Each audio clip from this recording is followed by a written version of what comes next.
Rising moons to all of you. Do you know what? There wasn't quite an experience like Star Wars Celebration. I got the opportunity to go to Orlando in 2017. We had started this podcast, the Rebel Scum podcast. It was, I think when we planned on going, we weren't even on YouTube yet. And we said, we need to go to Celebration. Brock's like, oh, we should go to Celebration. So we, back then it was a lot easier to get tickets. We purchased, Brock purchased tickets for Celebration. I held out. And on Christmas Day, my wife, Erin, got me tickets to go to Star Wars Celebration in Chicago. Brock and I went, and then as it turned out, Andrew and Rob were able to go, and we all got an Airbnb there, which was really great and a lot of fun. And we stayed in Orlando. We got there a little bit early. We left a little bit later. We enjoyed Universal Studios. But this video right here, we're gonna air all the videos we did through that entire 5 days at Star Wars Celebration in Orlando. First day is before it all starts, and we're going to end it on the last day, and it's a lot of fun. Like I said, thank you for joining us. This is going to be a long one. The chat's going. Talk about it. This is us bringing Celebration to you. Next weekend, we're going to bring Chicago, Star Wars Celebration Chicago 2019 to you, and then we're going to have our very own Star Wars Celebration, a special, a Rebel Scum, a revelation, as I believe Automated Joy called it, a revelation that we will have in the coming weeks. So here we go. This is day 0. This is Brock had to go. Brock had his tickets at will call, so we had to go and pick them up the day before Celebration. So let's kick things off with that. From there, we are going to go day by day. You'll just see a slate: day 1, day 2, day 3, day 4, and all that. I will see you all at the very end. Thank you so much for watching. Here we go. Star Wars Celebration Orlando 2017. What did you say? Scavenger Scum.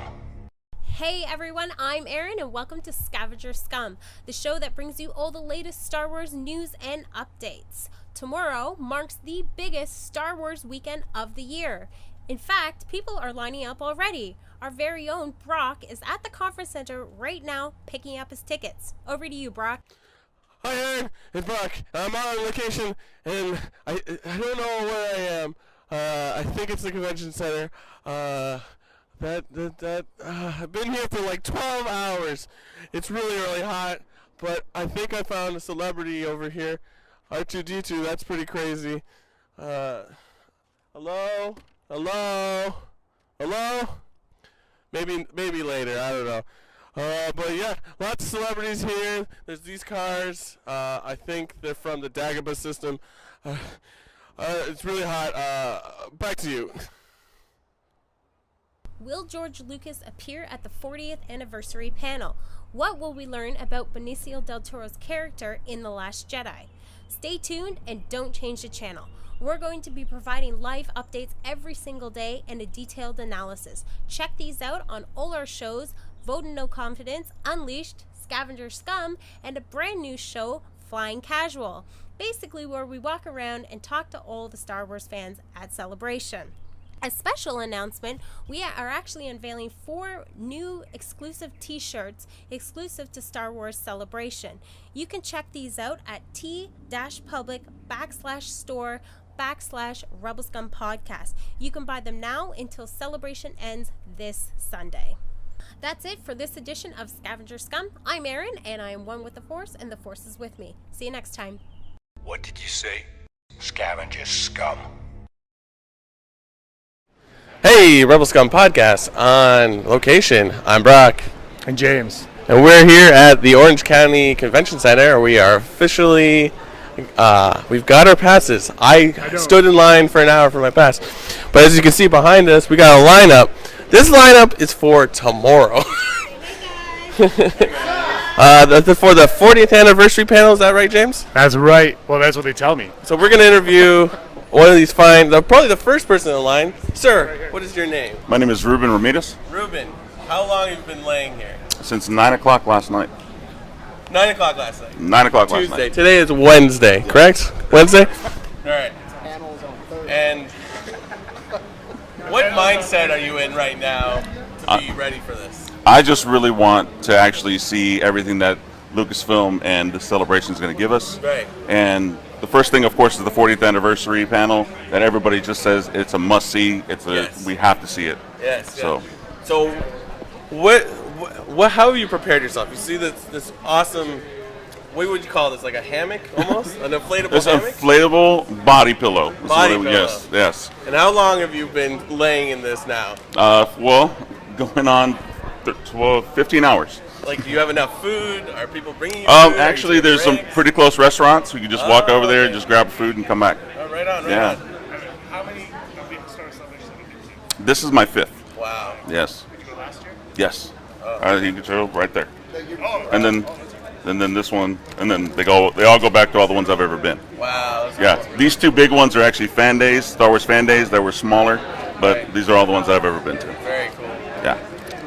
so would you recommend waiting in line for newbies like us? This is our first celebration. This is your first celebration? Yeah. Yes. If you are interested in learning how this all works and meeting new people and from different cultures, by all means, please wait in line. That's where I met the majority of my friends. Yes. Is this the only one you're going to wait in line like this? Are you going to wait for the trailer in line like this? I'm going to wait for trailer in line also. I may not be number 1 because I'm going to be sleep deprived. Yeah. However, I am going to be at least top 10. Do you feel safe sleeping on the sidewalk? I feel totally safe. Nice. This convention center has always been real good, and it's real secluded away from the actual traffic, so I feel totally safe in this area. Cool. Anything else? I got my muscle over there. He's watching my back. I'm just falling asleep. That's all I do. Yes. I'm going to say it in the mic now. Warwick Davis hosting it. You've seen other ones. How good of a host is Warwick Davis? Warwick Davis is actually quite amazing. He really embraced the whole Star Wars life, and he just takes it, and he's a really, really great guy. More Warwick Davis. More Warwick Davis. Yeah, I've heard he's great, so I can't wait. Yeah. All right. Good. Well, thank you so much. Thank you very much. Good luck. Be with you. May the force be with you.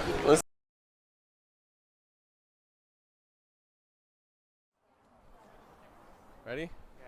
Hello. You're here in the official 2017 lineup. I'm Brock. I'm James. And we're super excited. We're probably going to miss a panel. Is that? I'm going to miss the first day. Yeah, probably. We're surrounded by Star Wars fans. We're here. It's Thursday. We're in the Sunday line. It's going to be great. I can't wait till Sunday. I can't wait for those closing ceremonies. This is just a line to go back to our car. It's great. We paid for parking. And In the back, you can see Aaron right there, and then you can see Andrew. He's wearing a suit jacket. And there's Rob. That's it. Andrew's a classy one. He gets us into restaurants. So, what's our plan here? We're gonna stream the 40th anniversary thing, and we're gonna. Watch Davis is my uncle. Warwick Davis is here right now. He's hooking us up. He's just putting us through torture. Yeah, we're gonna watch it and watch it. Sweet. Yes, James and Aaron! here we are, our first Star Wars celebration. Woohoo! We heard a lot about the lines. We can't find the end still. I don't even think we're in line yet. There's a line to get to the line that gets you to a line that at some point gets you to another line. And then at one point, you're at, look at this. We've already been walking over a mile. Some kind of craziness. Apparently we're at, Oh my god. Brock, we're at the middle of the line? We're at the middle. I can see it. We're almost there. We'll be here for the 2019 convention. It's gonna be perfect. Yeah, perfect. the 2019. You're in a perfect place for 2019. We're gonna camp out till then. Yeah. Good plan. Andrew. Yes. What's going through your head right now? What's going through my head? The sun mostly, and this Ozarka water that I just purchased from Dunkin' Donuts. It was my first time at a Dunkin' Donuts. Yeah. This is a really long line. That's I okay. have headphones. I can wear it. We're here. We've come to the spot where people have given up their will to live. They have given up on Star Wars. They've given up on their families. They no longer like Star Wars. They only like Star Trek. And I understand. This line is just, it ruins your life. Well, look who I found. Oh, hello. Parker James. Hey guys. Hi. Where's the end of the line? There is no end of the line. This is our experience. Line Fest 2017. All right. Line Stay celebration. tuned. We're doing single file now, then we're gonna do double. It's gonna be sweet. So here we are in line for Star Wars Celebration. The lineup is ginormous.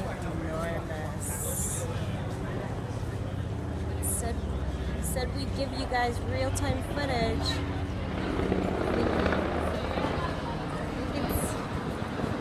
The lineup's been about a mile so far, and we're still searching for the end of it. Should be fun. Rob, what's going through your head right now? There's a lot of Star Wars humanity in this lineup. Seen a lot of cool shirts, cool costumes, so it's pretty awesome being around here with all these fans. And day one of Star Wars Celebration is in the books in Orlando, Orange County Convention Center. Yeah. Brock, James. you've been to many a convention, many celebrations, not Star Wars related, but others for comic books mostly, and fan expos and whatnot. How did this first impressions of this compare to those? Maybe even your first impression of those, or your overall impression? Like, did it live up to what you expected? It was kind of unorganized. To say the least. This is like a high profile show, even though it's kind of smaller than I go to like Toronto Fan Expo in September, and in comparison to other Comic Cons like San Diego, New York, Emerald City, C2E2, I don't think it pales in comparison. Mostly because those conventions tend to get a lot of the exclusive things. Like because they're in America, a lot of people can show up. San Diego is almost like a place where movies premiere half the time. San Diego is more. I think San Diego is more than a convention now. And I would put Celebration in that because it's kind of crazy when you think of, when we were watching stuff. I was like, I wonder how they got the rights to show this. I'm like, wait, all of Star Wars is here. Yeah, they can show whatever they want. They Yeah. could show us the entire movie if they wanted to. But it was a smaller convention in comparison to the one I go to in Toronto, and it was so unorganized. Like, we got there in Repop, who runs this convention. In their defense, we were fully aware that people were going to line up at like 4 a.m. 2 days prior to get into the big panels. So we planned to be there at 9. We got there a little late. We stood in line for almost 3 hours, I think it was. It was around 3 hours, but the problem wasn't the 3 hour line for me. No, it was that there was no one telling me where to go. There was no organization in the line. Mm-hmm. The line, you could tell that the line was set up by the people in the line more than the not security anyone. there. Yeah. And you could notice that too, because when we were outside the convention, which went around the hall, it was more organized than when you went in the convention. And we didn't know where to get the wristbands. Yeah. It was just... But, like, when you walk into the actual convention hall, there's a full convention hall full of those lines. The lines. So it's like, why couldn't people stand here? I think they did stand there. There were signs for the wristbands are sold out for this, wristbands sold out for that. But in the wrong side. But you could, so I was like, okay, well, I don't want the wristband for that anyway. Yeah. Where do I go for the wristband I want? And we walked around the vendors, found somebody on a Segway, because that's how we all travel there. Yeah. And we said, I just want a wristband. He goes, over there. And then we went in the line and they said, this is, and we're like, is this the wristband line? And they're like, well, it depends. And it was definitely, sorry to cut you off. There is a good chance that those people that were in charge of that were with the convention hall, not the convention itself. Yeah. Because that same person on the Segway we talked to, the person there was a guy that asked a question before us, and he started saying like Star Wars jargon. And he's like, I have no idea what that means. And I'm like, well, sir, you're on a Segway. You should know that. But anyways, go ahead. No, I was just saying, for me, this is my first time attending any kind of convention whatsoever. And it was all around very overwhelming. I mean, you show up, there's thousands of people there. And everyone's dressed up and whatever. And then you're like, I really want to see this. But you can't figure out how to get there. And I've never been there. I've never been to the Orlando Convention Center before. I've never been here. and I don't know how they work. Like things happen, and I couldn't figure it out. And you were prepared to stand in line today, right? I was totally prepared. I had a stool. Like I said, the line didn't bother me so much as the. But like the line outside in comparison to the line, lines inside. At one point, you had to go through a security check through a metal detector. And then we were in line inside, and we're just waiting, and everyone's kind of getting frustrated, and the line was getting ridiculous. And it was Rob's here. Rob measured it. It was just under 2 miles, right? Yeah, it was about a mile and a half. A mile and a half line is what we stood each way. So So it was 3 mile line. So I think what happened was the people either at Reed or at the I think there were so many people going through those metal detectors, they broke the metal detectors. No, you could hear one of them going off every time somebody went through. Yeah, It was and like, then because like at a point we were inside the main hall to the convention hall, and it was like 5 minutes. We're just slowly shifting forward. It's just a massive group, no lines at all. And then all of a sudden, it's just a whole wave of people just start moving. No chaos, just like so you would go right through. You would hear the alarm go off once in a while. You go right through, and unless you had a lightsaber or a blaster or some kind of fake weapon, they did a weapons check on you. That was it. But if they couldn't see anything on you, they just let you in. Yeah. Which I felt two ways about it. One, I was kind of okay with it because the thing that was cool about Star Wars Celebration, and I can't compare it to anything else I've been to, but the thing I thought was cool was we were all Star Wars fans. Yeah. With one, we had one common thread, one common love between us all, and it was Star Wars, and we were all there to celebrate Star Wars, to be a part of Star Wars, to spend all of our hard-earned money on Star Wars, and to just embrace everything that was going on. And I think, like I said, I was very overwhelmed. Tomorrow I'm looking forward to it. Now, especially because now I know more of what to expect. I knew to expect the line, so the line's not what I'm talking about more than the atmosphere itself. Like I just felt sucked in. Like Rob was in a line at Del Rey for I don't know how long he was there for, and I was just like, "Why are you in line?" And I'm walking around like, Star Wars. Then he came up and he goes, "Look, they gave me a free book." I was like, "Oh, well, that would have been cool." But Rob has experience with these things, and he knows where he can smell the freebies. I'm looking at him right now. We stood in line in Funko, the Funko booth, and then we did leave because it was just taking too long, and we were like. The first thing we did there, Rob and I were standing there for probably 45 minutes, which was okay with me because I'm a huge Funko fan, so just standing by the booth was like, this is great. But then you guys went to the FYE booth, and you got the pop that I wanted. I got Biston and I got the Clone Trooper exclusive I have one. there. And you got me one, so I was like, well, I got the one I want, so... Yeah, that was FYE, and I stood in line for like 3 seconds because they also said, you pay my credit card? And I was like, sure, why not? So I paid credit card, and I went right to the front of the line. Exactly. And we were there for, I was literally like maybe 3 minutes in line. So that was good. Like, it was, overall, it was a great experience. So let's talk about the badges quickly. Yeah. Because these are the badges that were designed by Paul Shipper. Look at that right there. Yeah, they're this sweet. is the poster on our, you have Poe Dameron. There's the 4-day passes, Ray. Today was Poe Dameron. Tomorrow is Kylo Ren, I believe. They're fantastic. They're just great. We'll show it tomorrow too because they're great. I really want to get the poster, but I tried to go to the show store today, and that lineup was worse than the one we were in. So we'll see. That lineup was crazy. They say there's a wristband to get you in very quickly. But whatever. Yeah, but everyone has one problem. Exactly. And you get one a day. So I mean, maybe if you go later on, anyway. Exactly. So today the big talk of, but these are fantastic. Get all these. These are, I blown away every time I look at it. This is a nice sketch. But anyway, the big news of the day, 40th anniversary. Yeah. Are they going to announce an Obi-Wan film? Yeah. Is George Lucas going to show up? Yeah. No to one, yes to the other. Harrison Ford made an appearance there. Liam Neeson video called. Mace Windu himself, Samuel L. Jackson. Samuel L. Jackson tweeted, "Why am I not invited?" And he. I love when he brings up. It was pretty cool standing in this line because unfortunately we did not get. We did not get in. Look, we said in this week's podcast we were there as fans. We're not media. We're doing what we can, but we are getting the full experience, and we want to give you like the experience that most of you would have if you went. So anyway, sorry.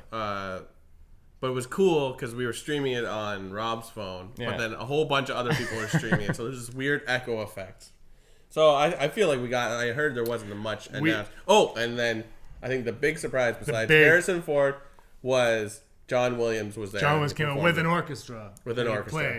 No one knew. No one knew, and that was. And we're going to talk to Den of Nerds, Josh from Den of Nerds. We're trying to get to him today. It's just like I said, I've been overwhelmed.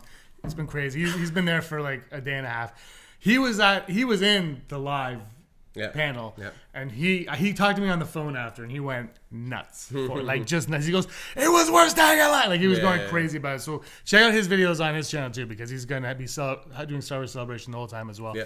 So we're gonna get some. We're posting stuff as we're there as well, whenever the internet works. So you can look at that for Flying Casual going on. The other thing and the one thing I've been talking for a while is I really wanted to go to the Ray Park panel, and for whatever reason, we were able to get into that one. That is the green wristband on my hand. No, it's the red one. Morphin Time. No, it's the green one. You would think it's the red, but it's actually the green. It's the green one. We went, but it was hosted by Warwick Davis, who in our first Flying Casual, when we talked to the fans lining up, they're like, he's the best host. And he was amazing. Right.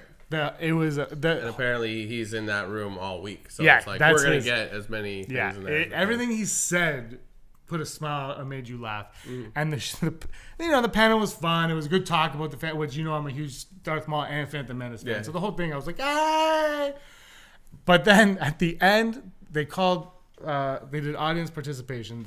They got people with lightsabers only to go on the stage, and he taught them some lightsaber tricks. Yeah. But then Warwick Davis pulled out saran wrap, and he said, "We're going to reenact the end of the Phantom Menace." Yeah. And the saran wrap is the shields that Obi-Wan stuck behind. And so they got a guy to play Qui-Gon.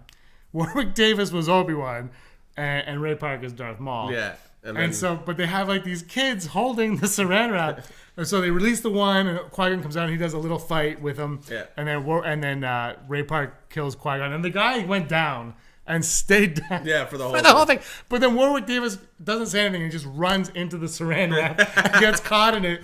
Then he comes out. Then they start doing their duel, and then the part where Obi-Wan falls. Yeah.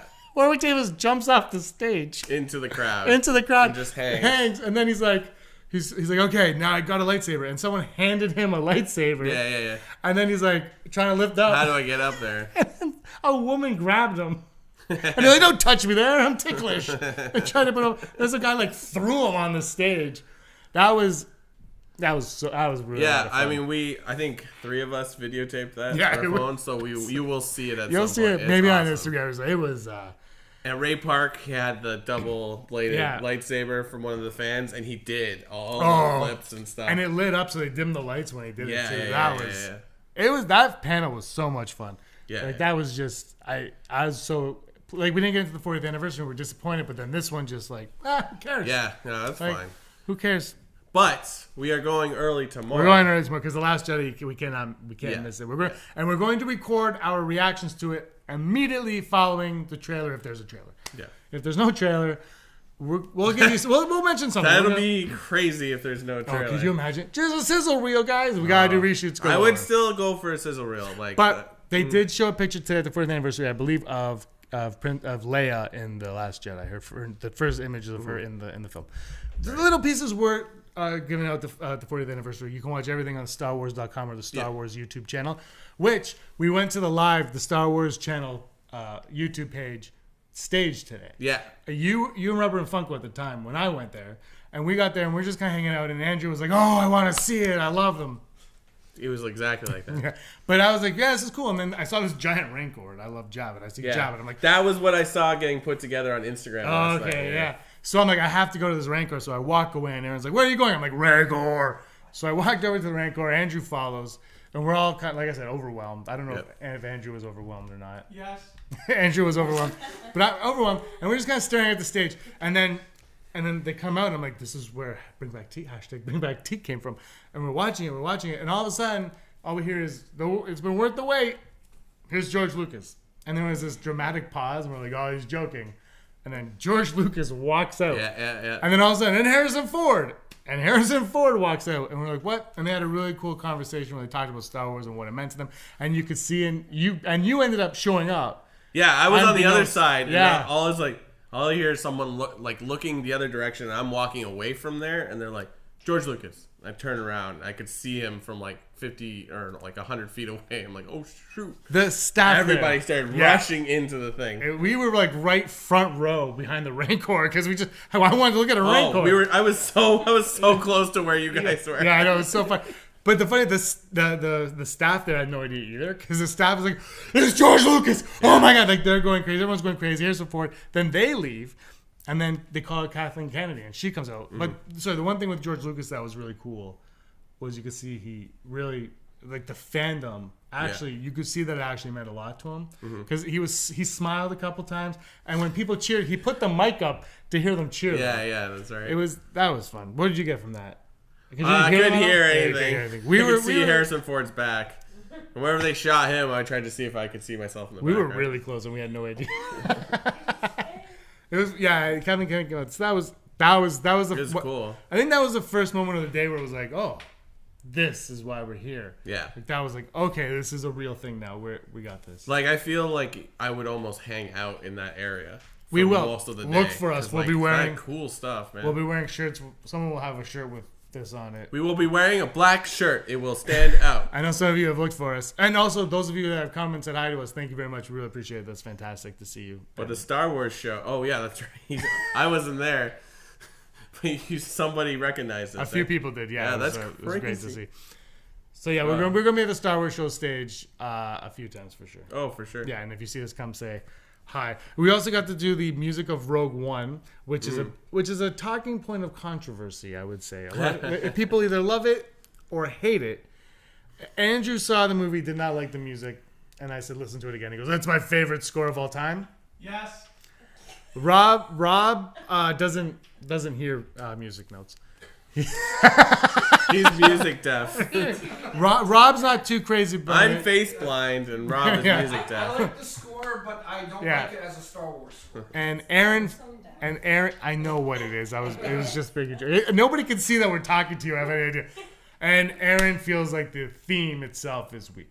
But this music kind of showed how it connected to the music from A New Hope, and how it was basically the prequel to that. So Aaron would feel, in this case, that the prequels are weaker than the original trilogy based on that. What did you think of that panel? I thought it was good. I've said it before. The music is obviously very important in the movies, but I'm not someone that's like, oh yeah. But when we rewatched Rogue One, I was like, hey, yeah, music. And I think he dumbed it down a lot of it, but I was like, for me, who doesn't pay attention, I was like, oh yeah, that's a good point. So like when I rewatch Rogue One again, I'll be like, oh yeah. There's a lot of things But at the same note, it's just like, okay, man, we get it. Yeah, there's a lot of things I recognized that he said that I kind of recognized. Some things I was like, oh, that's cool. But mostly, it was like a dumbed down. It was, they showed clips from the movie. He's like, listen to the music. And I was like, can we just watch the movie together? Just all of us watch. Saturday night, actually, you can watch that, followed by A New Hope. Now, yeah, I was just like, just play the movie. Let's talk during the movie, which we did, the commentary. But it was good to go to, because it's like, you got to go to these unique things. You don't go because like, oh, Mark Hamill's going to do like, exactly, like something, or Harrison Ford maybe here. Like, just go and like enjoy the whole everything about everything. We tried to get to Jedi Council. It was right. It was literally a half hour after the Ray Park panel ended, which left us with maybe 20 minutes to get there. And not that it takes long to get there, but the lineup, good for them. The lineup was around that hall. And only under control of the fans. We went, I think we cut in the line. We're not even sure. But there were only 500 seats, and then they started letting 10 at a time. But it was really cool to see that many people go to that podcast that a group of us actually enjoy watching and paying attention to. Mm-hmm. So maybe you guys will go to the Schmodown tomorrow.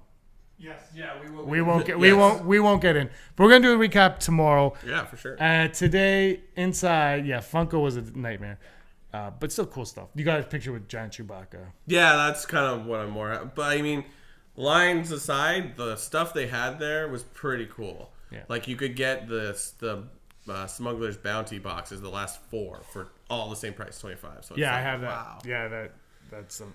But at a point you're like, how many pops do I need? And I say all of them. There's some things that I definitely want to get that I don't know if I'm going to get. So I got a cool Darth Maul pin because I love my Darth Maul. But there's things there. They're just so cool. We're gonna do recaps every day. The food was really good, so I give kudos to that, because like usually convention food is like expensive and not good, and this was what we had, or at least what Aaron and I had, was pretty good. I know you weren't happy with your tacos. My pretzel was great.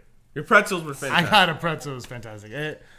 That was Star Wars Celebration Day 1. It was full of surprises. Nothing Yeah. over the top. There wasn't that Obi-Wan announcement that we kind of thought maybe could happen. But sorry, is Ewan McGregor coming? They said people have said he is. It's been rumored. It could be tomorrow. Tomorrow could be a big thing. We don't. He could be announced at the Last Jedi panel. Yeah. This could be a thing. There was the Filoni panel. A lot happened there. We don't know too much, but we didn't get into that. We'll talk about that with Den of Nerds later. But Cad Bane, I believe, was mentioned. Am I right, guys?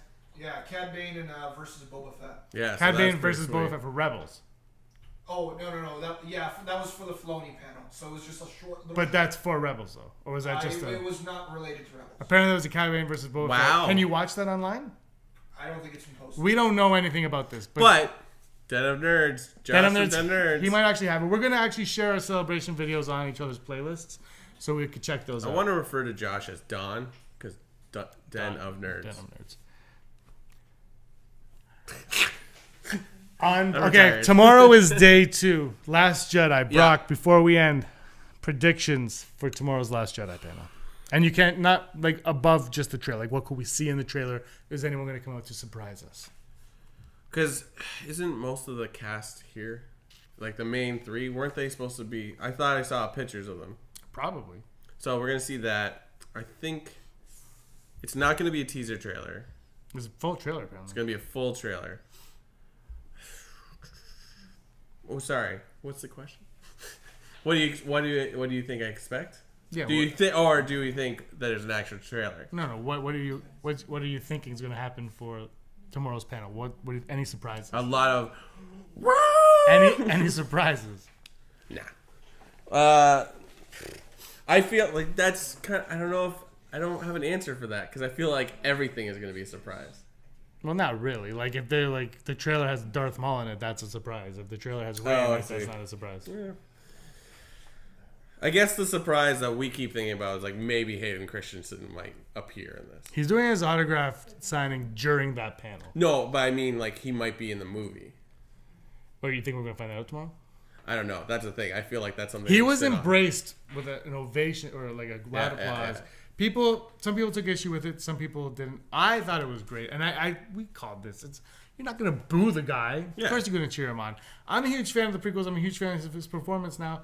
I've said on the show, I don't care. I'm gonna go with it. You can argue me because we're humans and we argue and we have different opinions. It's okay. I guess the easiest answer I can give you is I have no expectations because it's just like I don't want to like watch a trailer. It's like meh. Like I don't want to think about what it could be about, what we can see, what a craziness. I don't know. A Rancor is in an X-wing. Yeah, that would be like, oh, that's crazy. How would that work? I don't know. Doesn't matter how it works. But I think it's just gonna be awesome. I think we're gonna get tingles, like we usually do with these trailers. Like, well, whatever happens tomorrow, stay tuned here. Look for our Fly Casual show. We are going to give updates on updates on updates of Last Jedi. You're going to hear my opinions of it, Brock's opinion, Andrew's, Rob's, and Aaron. We're all going to be like, oh my God, that trailer was amazing. It stunk or something. It could stink. We don't know. I doubt it will. I totally doubt. So the Cad Bane Boba Fett's online, guys. Rob just skipped the scoop. We will not talk about it later.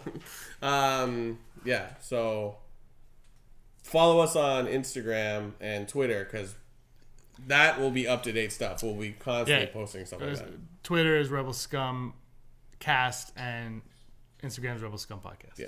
So follow us there. We got a lot of stuff going on. Brock spinning around the camera. Yeah. It looks great. You'll see the picture of the Darth Maul martial arts is what they call it. Martial arts. And that's it. So tomorrow we're going to have updates of everything. Yeah.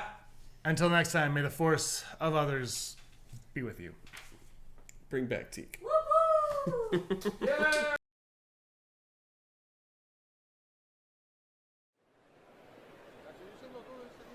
Good morning, scumbags. It's Brock, and we're here in line for a nightmare. I don't know what line we're. I think this is customs at the airport.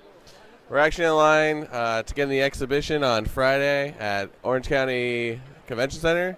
Hopefully, we'll get to see The Last Jedi. Fingers crossed. What time is it, Brock? It is 7 o'clock, I think. Almost 7:30.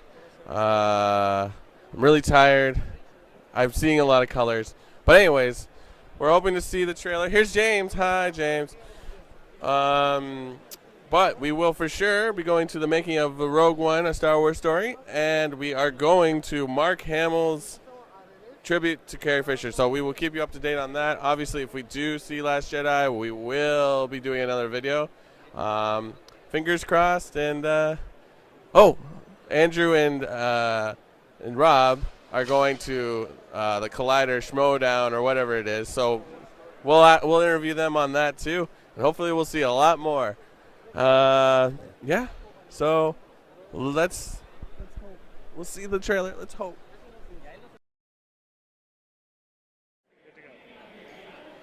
Woo! Hey guys, it's Brock from Rebel Scum Podcast. And James. And we just saw the trailer for Last Jedi. How many times? 3 times we saw it. 3 times. They showed it twice in the room, and then we saw it again at the Star Wars show live stage 1 time after that. It's almost like we saw a new trilogy. It was a trilogy of trailers of the same thing. James, what were your thoughts? I'm glad they played it 2 more times, because the first time was I think we were all kind of in that anticipation mode. We've been waiting for so long. It was like, oh my God, and we saw it. But the first shot of Rey's hand coming up, well, it's like the second shot, but when you see Rey's hand on the ground and the camera pans up to her, sold. Yeah, because it looked like it's like your typical Star Wars shot where it's pulling out and you think you're seeing something else, and then I thought it was like the island or something, like an island with water around it, and then the hand comes down, and we're like, oh! Yeah, it was totally cool. We got a lot of Luke. Luke is the only one you hear in this whole trailer, too. Yeah. It went from not hearing anything Luke to now you only hear Luke. And he asked Rey what she sees, what she feels, and she's talking about the dark and the light. And what I thought, and the balance. And the balance, too, which was, we'll get to that in a little bit. But the best part was the one shot of that. It looked like it was the inside of a tree. And you saw a gloved hand touching the rebel. Is that what that was? I was like, yeah, what it was is like that? a gloved hand. So was that Snoke was up, Benicio del Toro. Andrew, come here for a second. Andrew here. Andrew Patricia. Well, who did you think that was? That was like the most enigmatic shot of the trailer. I don't know what was going on. I couldn't even tell that was a hand at first. Everything was very bathed in shadow, which was neat. Everything looked like it was filmed at Magic Hour, even the interior. What did you think of that one? Of that shot? What, I couldn't tell what it was. I was like, is that a forest tree? Yeah. So it was great, and I loved the paper with what looked like a lightsaber, or the typical like Jedi Council, Jedi Order logo. Like, oh, great. It was really cool. We got to see the back of Leia's head as well. Oh, yeah. And that was great. Poe Dameron coming around. Finn inside what, I don't know what that was either. It wasn't a Bacta tank, that's for sure. Yeah, that's right. That's what hospital beds look like. Yeah. We've never seen one. Yeah, it looked like they were restitching his spine together or something like that. Yeah, it looks pretty. That looked pretty sweet. And then the ending, the last line in this week's episode of the podcast. You bring up a point. Let's talk about that. It's like, this is the end of the Jedi. He says that, the Jedi has to end. Like, oh man, that's crazy. Oh, is it going on behind us right now? That's crazy. But anyways, sorry, what were you? But at the end, when he says that, you talk about how Snoke's ship might be called. Oh yes, right. Like there was a rumor dropped by Making Star Wars that The Last Jedi pertains to Snoke's ship. Yeah. Now we got. And Luke just said it's time for the Jedi to end, and that right there. Did you what hear if that means? What if that's a ship and not the? I think. It's I don't know. Yeah. I think it is. That's so awesome. I think you can hear them all screaming. It's a fantastic trailer. Yeah. I think it's about. I think that's about the Jedi. They need to go gray, and I think it's the gray. Yeah. So there's so much the imagery. Yeah. Imagery. Yeah, so good. I am psyched. Listen to the people behind us. This is crazy. That's the 4th time now. We're We're gonna get space battles galore in this movie. It's gonna be fantastic. Yeah. I can't wait. Yeah. Can we talk about that poster, the teaser poster? Yeah. That was a thing. Yeah, we'll talk about more tonight on the recap. But yeah, they showed a poster. And it was. And Ryan Johnson showed a ton of photos, and we saw a lot of things. Not a huge ton of reveals, but like, ooh. For not seeing anything for so long, we saw a lot in a short period of time. Exactly. So this is our 100. 100 videos. I'll make a 1. You guys make 0s. Wait, you got us 100. Yeah. 100 videos. Thank you guys for watching and subscribing. If you can hear me, thanks for watching and subscribing. We're going to be back later tonight with our daily recap, and we got one more video coming for you later.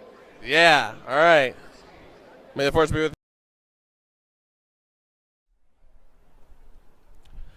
you. All right, guys. So one of the things that Andrew and I did was that we went to the Collider Schmodown panel. So that was a Schmodown panel where it was Sam Witwer, we had Jenny Nicholson, we had who were some of those? There was Campia, there was Ken Knapsack, and Jeremy Johns. And Jeremy Johns too. That's right. Trivia extravaganza, I think is the right word. And you and I know something about doing trivia on a stage, on a big stage, don't we? Sure, rub it in. Anyway, yeah, it was a cool experience. Yeah, I've seen the panels on the on their actual channels before, so yeah, it was cool to see one of those happen in real time and be there. Actually, it was a nice and rowdy crowd. What did you think about it? It was great. They put on a good show. We got to meet and greet with them afterwards, the Collider crew, and they're a really swell bunch of people. You know, they stand there, they talk with you a bit. You know, they have a nice conversation. They're really down to earth. They love their fans, you can tell. As far as the actual contest itself goes, now I am not a betting man because I am a coward and poor. But if you were a betting man, Rob, did you have money on the right winner? No, I did not. Honestly, I thought this was spoiler alert. I thought it was Sam Witwer's to lose this one, and he did. You thought Witwer was going to lose? I thought he was going to win. You thought he was going to win. I thought okay. he was the one. He was the favorite. I thought definitely between them all actually. And then he was dominant for such a long time. Like they did the first 12 questions, he got them all right. He continued on, got the next ones all right. But then when it finally came down to those big questions at the end, that's when he lost it, right? He had a couple of those. I mean, you and I were kind of playing along at the same time. You were doing incredibly well. There was only like one or two, I think, that you said that you had no idea. There were some hard questions in there. They didn't fool around. So now, as the reigning champion of Rebel Scum trivia, would you say that it's that you can take Sam Witwer? Is that what you're telling the world right now? That you can take him? Is that? I am not going to say that. I think with the way it was going, I thought I was hanging pretty well, like with Campy or Knapsack. Like I think they were like with the first 12 questions, they got 11 or 10 right or something like that. I think so. So they were somewhere along those lines. I think I could hang on that level, and you know. Spoiler: the champion was Ken Knapsack. He won it all. So Ken Knapsack, watch your back. You never know who's going to be challenging you next. Probably some guy named Darth Ward. Don't forget about Darth Ward. Also, it was really cool when we were hanging out with the Collider crew. Somebody actually called us out on Twitter saying that they saw us. That's right. Speaking with them. Yeah, so to whoever that was, thank you very much for the shout out. We always appreciate it. We love you guys. We love that you love Rebel Scum. Yeah. And if you're at Celebration and you if you watch the podcast, you listen to us and you see us in the crowd, come by, say hi. We're nice. We don't bite. We're Canadian. Absolutely. Canadians are never mean. Yeah. All right, so thanks a lot for listening to this, guys. Once again, comment below. Tell us what you think. If you were at the Schmodown panel, what did you think of the panel? So otherwise, click to this channel. I'm sure we'll have more videos to come. May the Force be with you. Always. It was day 2 of Star Wars Celebration Orlando, and not much happened today. It's kind of a low-key day at the Orange County Convention Center. Yeah. Mostly it was just a day for shopping and buying. Like, wait a minute. Something big happened today. You're playing me for the fool. I'm playing you for a fool. Something huge happened today at Star Wars Celebration. The internet is abuzz because I got the Jar Jar Binks pin. You can't see it. I got the Jar Jar Binks pin as Last Jedi teaser trailer. Nope. Is that officially a teaser trailer? No, that's a trailer. Trailer? That's a trailer. The trailer came out. Okay, but we're not talking about that yet. We're talking about Jar Jar Binks pin. No, we're not. No, I got a Jar Jar Binks pin. But it was a big day at Star Wars Celebration. Yeah, the Last Jedi panel, which we'll get to in a bit. You can watch our reaction to it on the channel. Yeah. But it was a big day all around for everybody, because before we got that trailer, we went to the live Star Wars Show Live stage. Yep. It's been a long day. We got there at 6. We got just before 6, I think. We got there really early for me. And then we waited in line and we went straight to the stage. And we're waiting, and they said, there's going to be surprises before. And we're like, whatever. I don't care. My feet hurt. And Hayden Christensen came out. Yeah. And he did a little interview, which ended with a question. asking him what he thought of sand. Did he actually quote his lines? No, he paraphrased. Do you think he remembered that He line? probably tries every day to forget those lines. But so then right after that, the panel began, and the panel was huge. The panel starts, and they show the Instagram footage of Josh Gad and Daisy Ridley, which is funny. And then Josh Gad comes out and is the host, the master of ceremonies of the Last Jedi panel. I thought he did a pretty good job. He did a really great job, but it was showed. It wasn't a matter of if he was good or bad. He was a fan, so it was second nature for him. The other thing I liked about it was with him doing it on those bits they showed before with him and Daisy Ridley. It showed that it wasn't taken too seriously. Everything was a secret, but they were we'll still play on it. He still was like, who's your father? Are you a Skywalker? Are you a Kenobi? And, she laughed. And it was funny. At one point, Mark Hamill, when he came out, he said, Josh Gad, I see you, I see Olaf. But he went down, and when he got to Daisy Ridley, he goes, I see I see a student. But it was funny. We were in line for another panel, and people were talking about that. Mm-hmm. And they were talking about, I can't believe he almost gave that away. They took it seriously. It was 100% a joke. Yeah. It was 100% a joke. But we got to see Kathleen Kennedy. Well, if you've seen it, you know who was there. But we'll go over it again. Rian Johnson, Daisy Ridley, John Boyega, and Kelly Marie Tran, who we talked about in Scavenger Scum before. No one knows much about her character, but her name was revealed. Yes, as Rose. Rose. Her name is Rose. She is a leftover survivor from the Titanic. And Billy Zane is going to be in this movie as well. I'm making that up. No Billy Zane. No, it would be amazing. She's going to be... her storyline is going to mix with Finn quite a bit. And Rian Johnson made it sound like this is going to be her fish out of water hero journey almost. Yeah. In a lot of ways. Kathleen Kennedy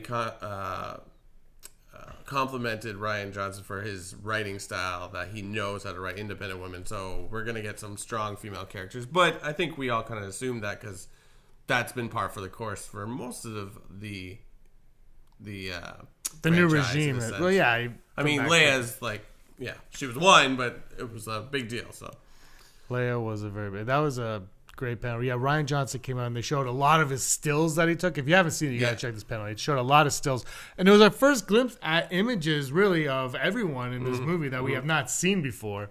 It was it was strange because we haven't seen anything from The Last Jedi for so long, and then all of a sudden, pictures would just dissolve on the screen, and you're like, oh, okay, keep showing them. Not overly revealing, just new content to see. But I did say, at one point when they show it's the picture with Finn and Poe and I think Leia looking at, or maybe I can't remember who it was. There's a third person, but Finn is standing, so we take that as he is fully. Oh, Finn, Finn's gonna heal quickly. He's in a tank. Because in the trailer, and we'll go over it too, we see him in some kind of. Yeah, it's in pod of some sort. It's in something for sure. We're gonna do it Unleashed on the trailer as well, coming up in a week or so. So that was fantastic. But before the trailer, they did this panel and they called. Daisy Ridley came out and she was like, "Oh my god!" And then John Boyega came out. And he's like, "Yeah, I'm John Boyega. Yeah, I'm a big deal now." Kelly Tran came out and she was like, Mark Hamill came and was very entertaining. He almost took charge of the panel. Once Mark Hamill came, I was like, "Okay, the professionals here. Everybody, sit down." And listen to he didn't get to talk in the first movie, so he's taking full advantage of it. I really liked when he said he met with Rian Johnson. He goes, I'm afraid. And Rian Johnson said, so am I. But more importantly, the star of the show came out, BB-8. BB-8 did show up. There. That was a good bit. He gave me the lighter thumbs up. He did not. Damn it. He doesn't even know you exist because he saw you with R2 earlier. Or the what was the purple one called? RC-45 or something. Yeah. RC Cola was that's my favorite droid going up was RC Cola. They came out. Yeah, Rian Johnson, Mark Hamill took over the stage, and then Josh Gad announced that there was a special something they would like to show the audience, and Rian Johnson said, "Yep, we want to show you the teaser." Poster and Josh Gad made a point of mentioning that and it did. It sounded exactly like this where we were too, where it was like, But then they showed this close up of Rey holding a lightsaber with a red background, and I was like, that's pretty sweet. What's the rest of it like? Because I thought it was all going to go to hell from there. Mm-hmm. And then all of a sudden, he goes zoom out, and it zooms out, and it is the nicest poster I've seen for a Star Wars movie. Luke on one side, Kylo on the other. A Ray in the middle. And I liked how Kylo was slightly smaller than Luke. Yeah. So atypical of what you usually see on those. It looks like the face-off poster, but it's not. No, this was one of the best posters I've seen for a movie. Yeah. And the thing that's disappointing is it's a teaser poster, so I think we're going to get that generic poster coming out, which might be great anyway, but yeah, who knows. The thing in the trailer that we didn't talk about that we will, but Kylo Ren, we've been talking about what's Kylo Ren going to look like, and in this one we see a shot of Adam Driver where he's holding the lightsaber, and it's his face, and we saw a couple stills of his face, but we never saw one side of his face. It was always just profile of his face, and even in this one shot, his face is half covered with the lightsaber, and then we see a shattered mask.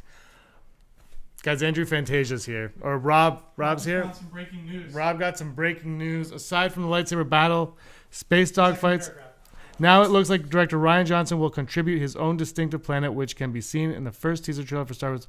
It's known as Crate. During his interview with Entertainment Weekly, Johnson revealed that Crate is in fact a mineral planet that is home, an old rebel base there that's now been abandoned.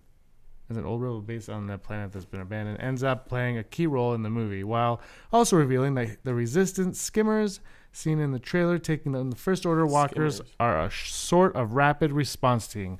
They show up where they have to deal with a very pressing and immediate threat. Thank you. That's breaking news. Okay, so that's... Wait, somebody comments, this movie is going to be so good, especially with Ryan at the helm. It looks gorgeous in a few shots we got in the teaser as well. That is... I don't want to sound like I'm in the know, but I feel like I heard Crate recently. Yes, they did announce that there was going to be a movie called Crate. A planet called Crate. I'm tired, guys. I usually get up at noon. But that's cool to know because, like, that was one of the. Well, there's a shot of the planet. Yeah, too. And you see the ships, which we now know are skimmers, come down the cliffside, and then they start shoot out, and they have red smoke come out, which is a pretty standout shot in the trailer. Yeah, there was a lot of standout shots. My favorite one was the one on the edge of the cliff where you see Rey training with her blue lightsaber. Did we see a green lightsaber? I thought it was blue. No, we didn't see a green. We didn't see a green one. No, we did. They're hiding that. They're hiding the green lightsaber. No, they're hiding the green lightsaber, and why are they hiding it?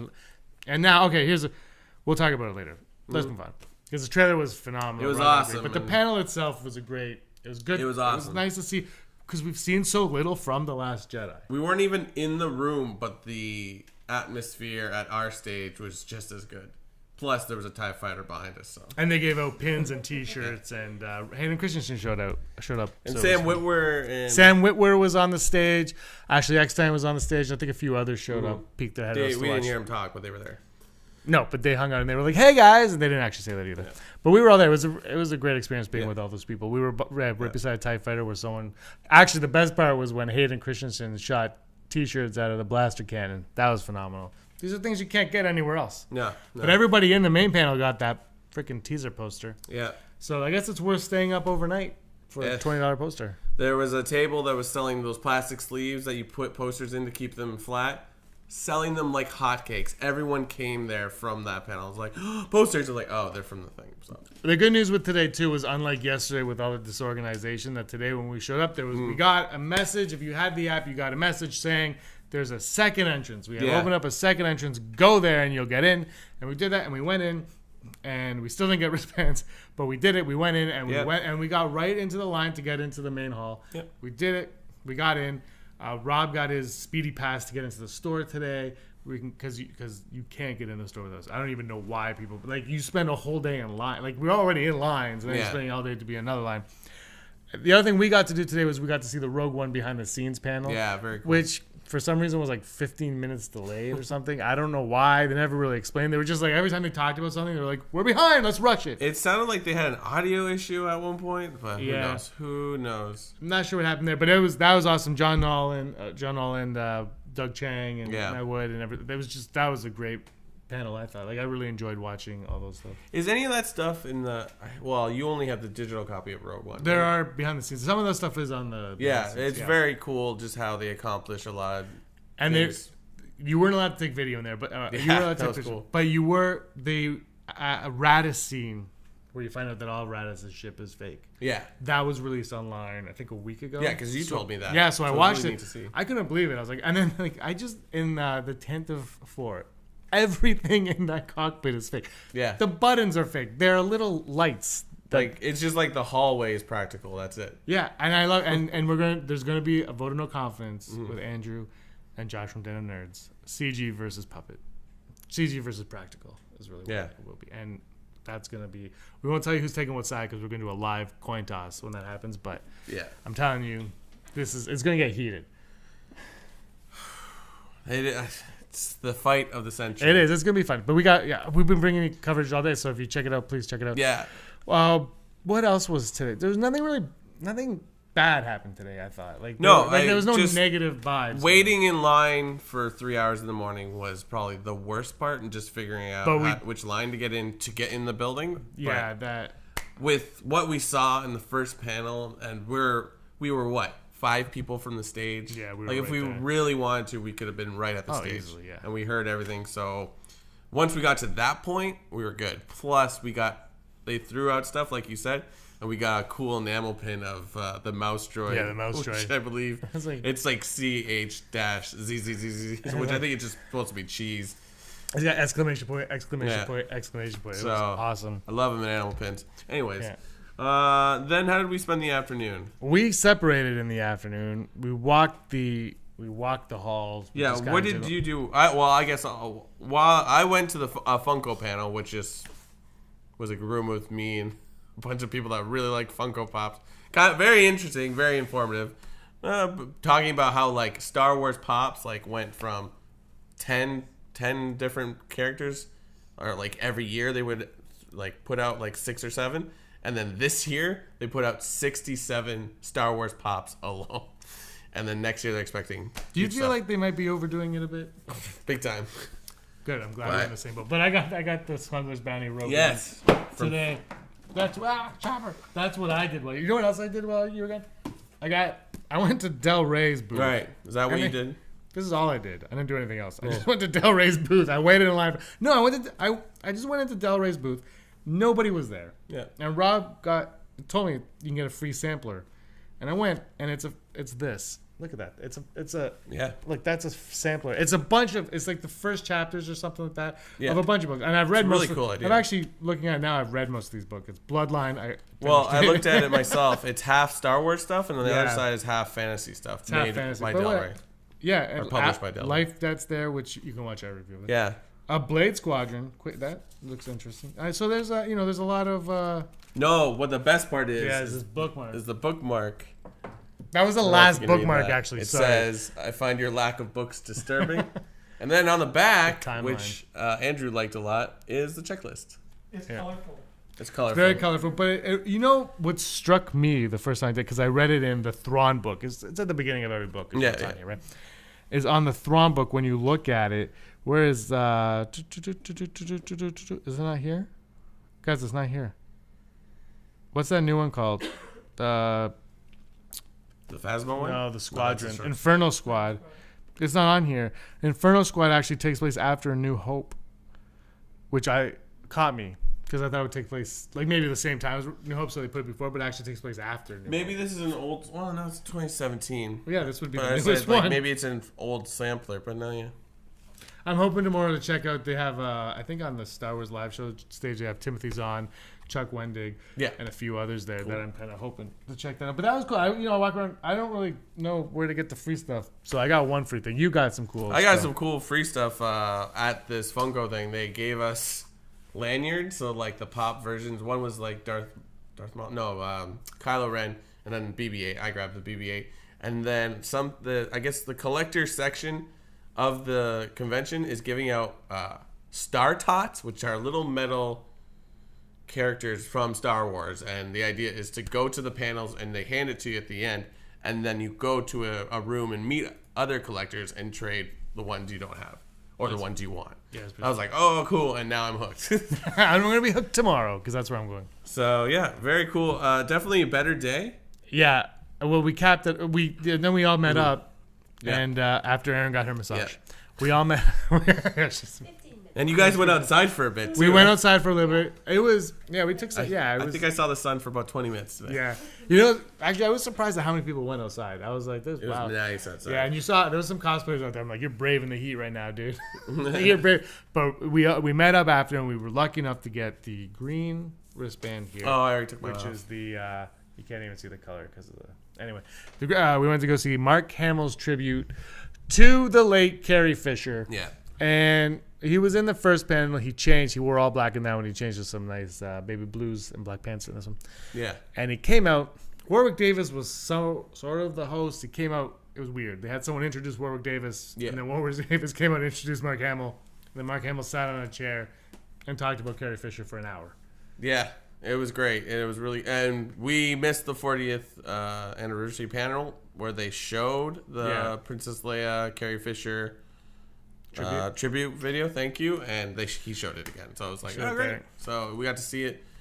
Very candid stories, very good stuff. He got choked up a couple times, and it was like a nice. Everybody was there. Everybody just kind of enjoyed it. Here it is. We got to hear Kathleen Kennedy talk about her, about the last time she saw her, and Ryan Johnson bringing up. Faster, more intense directing style that she prefers, I guess. My favorite was when they showed an interview from the 80s when Harry Met Sally haircut. Because I was just like, oh my god, that haircut, I forgot. The different, yeah. It was videos from all over. If you haven't seen it, it was a fun moment. It was a nice. It wasn't totally somber. Like it was fun. It was uplifting at parts, and it ended on a nice note. Yeah. And Warwick Davis came back out and he talked about it a bit, and they showed some old behind the scenes footage of him and her when he was 11 years old as Wicket. Yeah, that stuff was cool. Yeah, that was really good. It was a great way. And then we were like, should we stay? We're like, let's end on a high note. And that's where we ended our day. Yeah. Star Wars Celebration Day. Number 2. Tomorrow's Rebels is coming up. Yes, that's in the morning. I'm excited for that. And Battlefront 2 is tomorrow. Yes. Anthony Daniels has a panel tomorrow. Yeah. I'm thinking about I'm gonna go in. I'm gonna try to do my thing, but I'm gonna camp out. I think at the and by camp out I mean not overnight. I mean when I get there I'm gonna ditch you. I'm gonna be Brock, get out of my face. Yeah. And then run. Oh, I plan on going different directions. Yeah, I run like this. That's how I run in the morning.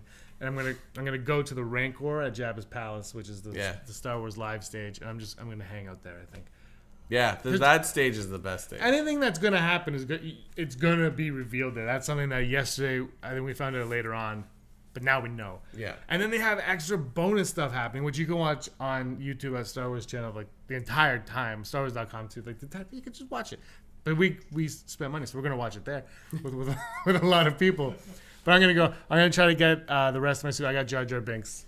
So actually, we need to go watch the Star Wars show for the stuff we were actually there, because I'm pretty sure you can see me a whole bunch of times. Yeah, well, all of us. Actually. You can look for us. We're wearing these Rebel Scum podcast tees. They're black and brown. They're easy to find. Yeah. You can't miss it. We will be to the left of your screen by the TIE fighter. Yeah, I'm right in front of one of the wings. Yeah, Brock sees it. He's tall. And when you see an arm going like this in front of me, that's Aaron. So yeah, it was really cool.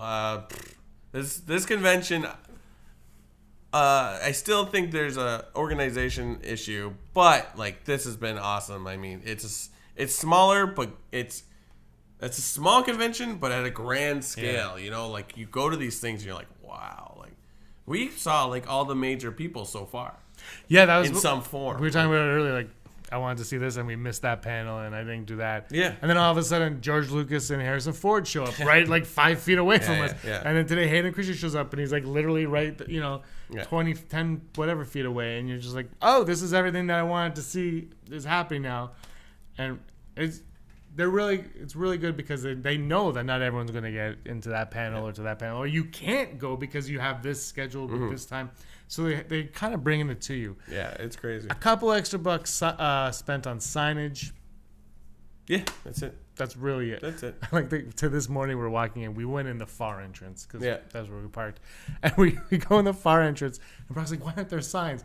And they have security directing us instead of signs or just like random. Yeah. They put inside. Yeah, inside. I'm like, why is this helpful now? We're past the hard part. It was that's one thing they could definitely But whoever, if it's Reed Pop or if it's the convention center or something, food there, primo. Oh my goodness. I mean, long lines, of course, but like, I had great food. Yourself? I didn't wait in line at all for my lomo No. saltado today. It was like boom, boom, I was out of there. I mean, if you wanted Papa John's, you were gonna wait because that's I think, Papa John's is crazy. pizza's pizza, right? Like you're gonna be popular. I had what was the pizza I had today? Like Ma Familia or something like that. That was the pizza. Was it good? Yeah, it was pretty good. I had what did I have? Whatever. I had food, but it was good. I know there was quinoa on both of my meals. Today definitely was a good Friday. Yeah, That's what I'll say. Oh yeah. Yeah, it's Easter weekend. We got 2 more days of this coming up. We're looking forward to it. Rebels tomorrow, Battlefront tomorrow. I'm really hoping to get into that the book, the author thing tomorrow, and I'm looking to get some more things to annoy Aaron with. I'm gonna stop spending money because I have bought too many things. All right. It's great that I didn't buy that much yesterday. No, Today was like- exactly. today I Because bought this more. is James's first official convention. What a convention to I know.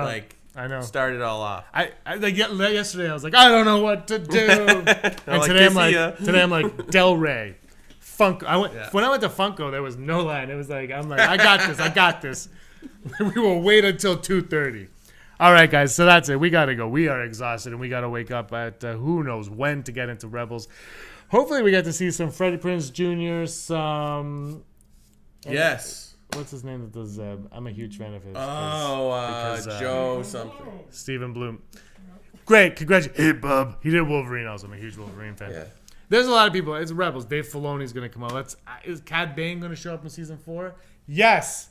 Yes? Yeah. Yes. C. All right. That's 3 yeses. Is Cad Bane showing up in season 4? You got it. All right, guys. We'll see you tomorrow.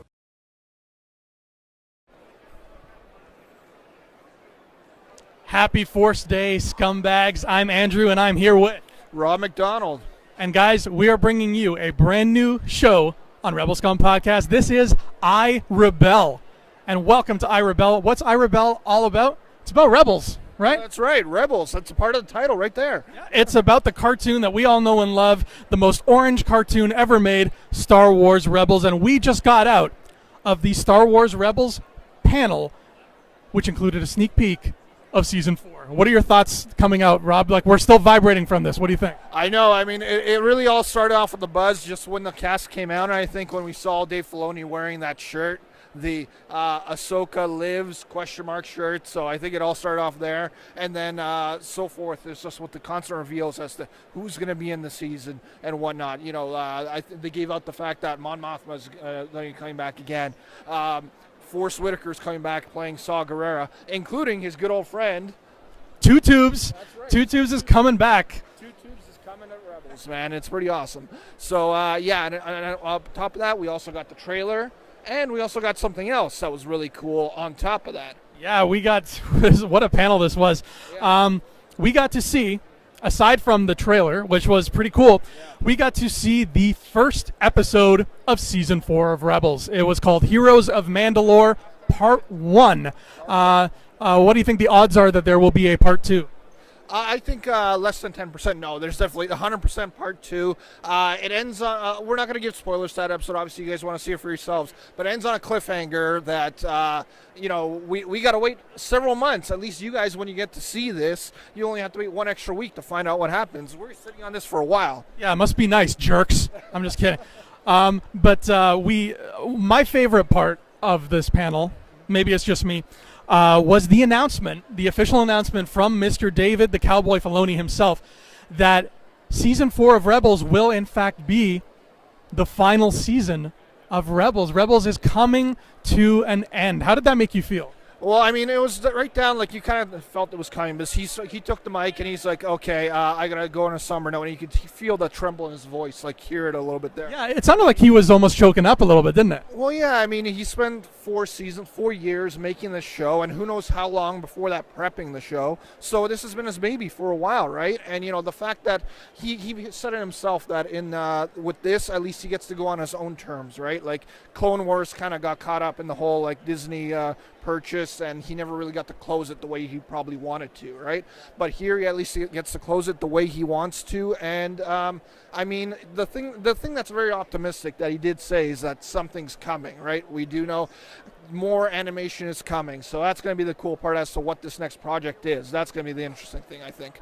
Yeah, absolutely. I, for one, am very excited about this announcement. I'm one of those people who I love stories that have beginnings, middles, and ends. I don't like when a story is just middle. So I was hoping and praying, actually, that Season 4 would be the last one, and he answered my prayers. It got me excited because, like to your point, Clone Wars, love the show. He did not get to end it on his terms, so the ending was a bit fuzzy. It was kind of all over the place, whereas Rebels, we know now, those last 2 or 3 episodes of Rebels are going to be spectacular because Filoni is crafting them to reach a certain point where we know from this moment on, this is it. This is the end of the adventure for these guys with more to come. And speaking of more to come, that's what we have because I Rebel, we're going to celebrate the end of Rebels in a good way. Yeah. I Rebel is going to be all about us giving you a little taste, a little refresher course of Star Wars Rebels from Season 1 to Season 3.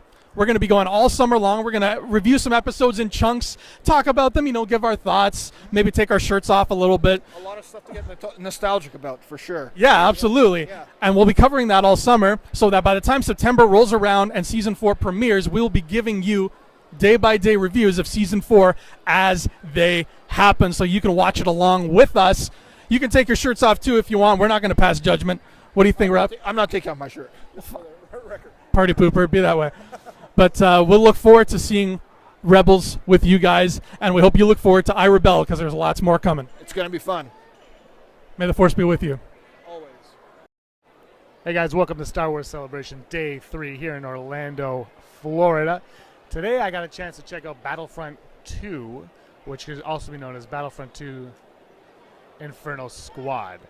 Now, Inferno Squad might be recognizable to some of you. That's a new book coming out this July by Christy Golden, which is now being called Battlefront 2 Inferno Squad, which is kind of cool. So that means there's a tie-in. So what does that mean? That means that the new game is definitely going to have story mode. You're definitely going to have the mode in which there's a story for you to follow, and you are going to play a new character, a rebellion character from Inferno Squad, and her name is, I wrote it down because we literally just got out of this panel, her name is Iden Versia. Iden Versia is her name. It was really cool. We get to see her. So she's part of Inferno Squad. So what happens here in this game is they're losing the Battle of Endor to the Ewoks because Ewoks are very vicious creatures. We all know that.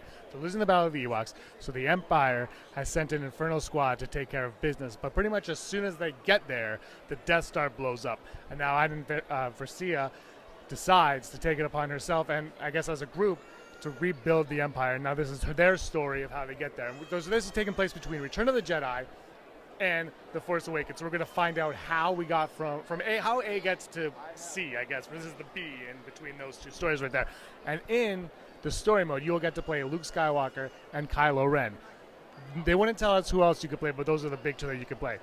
Now, for the multiplayer, which the first one was all multiplayer, so we got that out of the way. So let's go into the multiplayer, which the first one was big on. This is because of the 40th anniversary, they're going to be covering every single era of Star Wars. Prequels, original trilogy, new trilogy.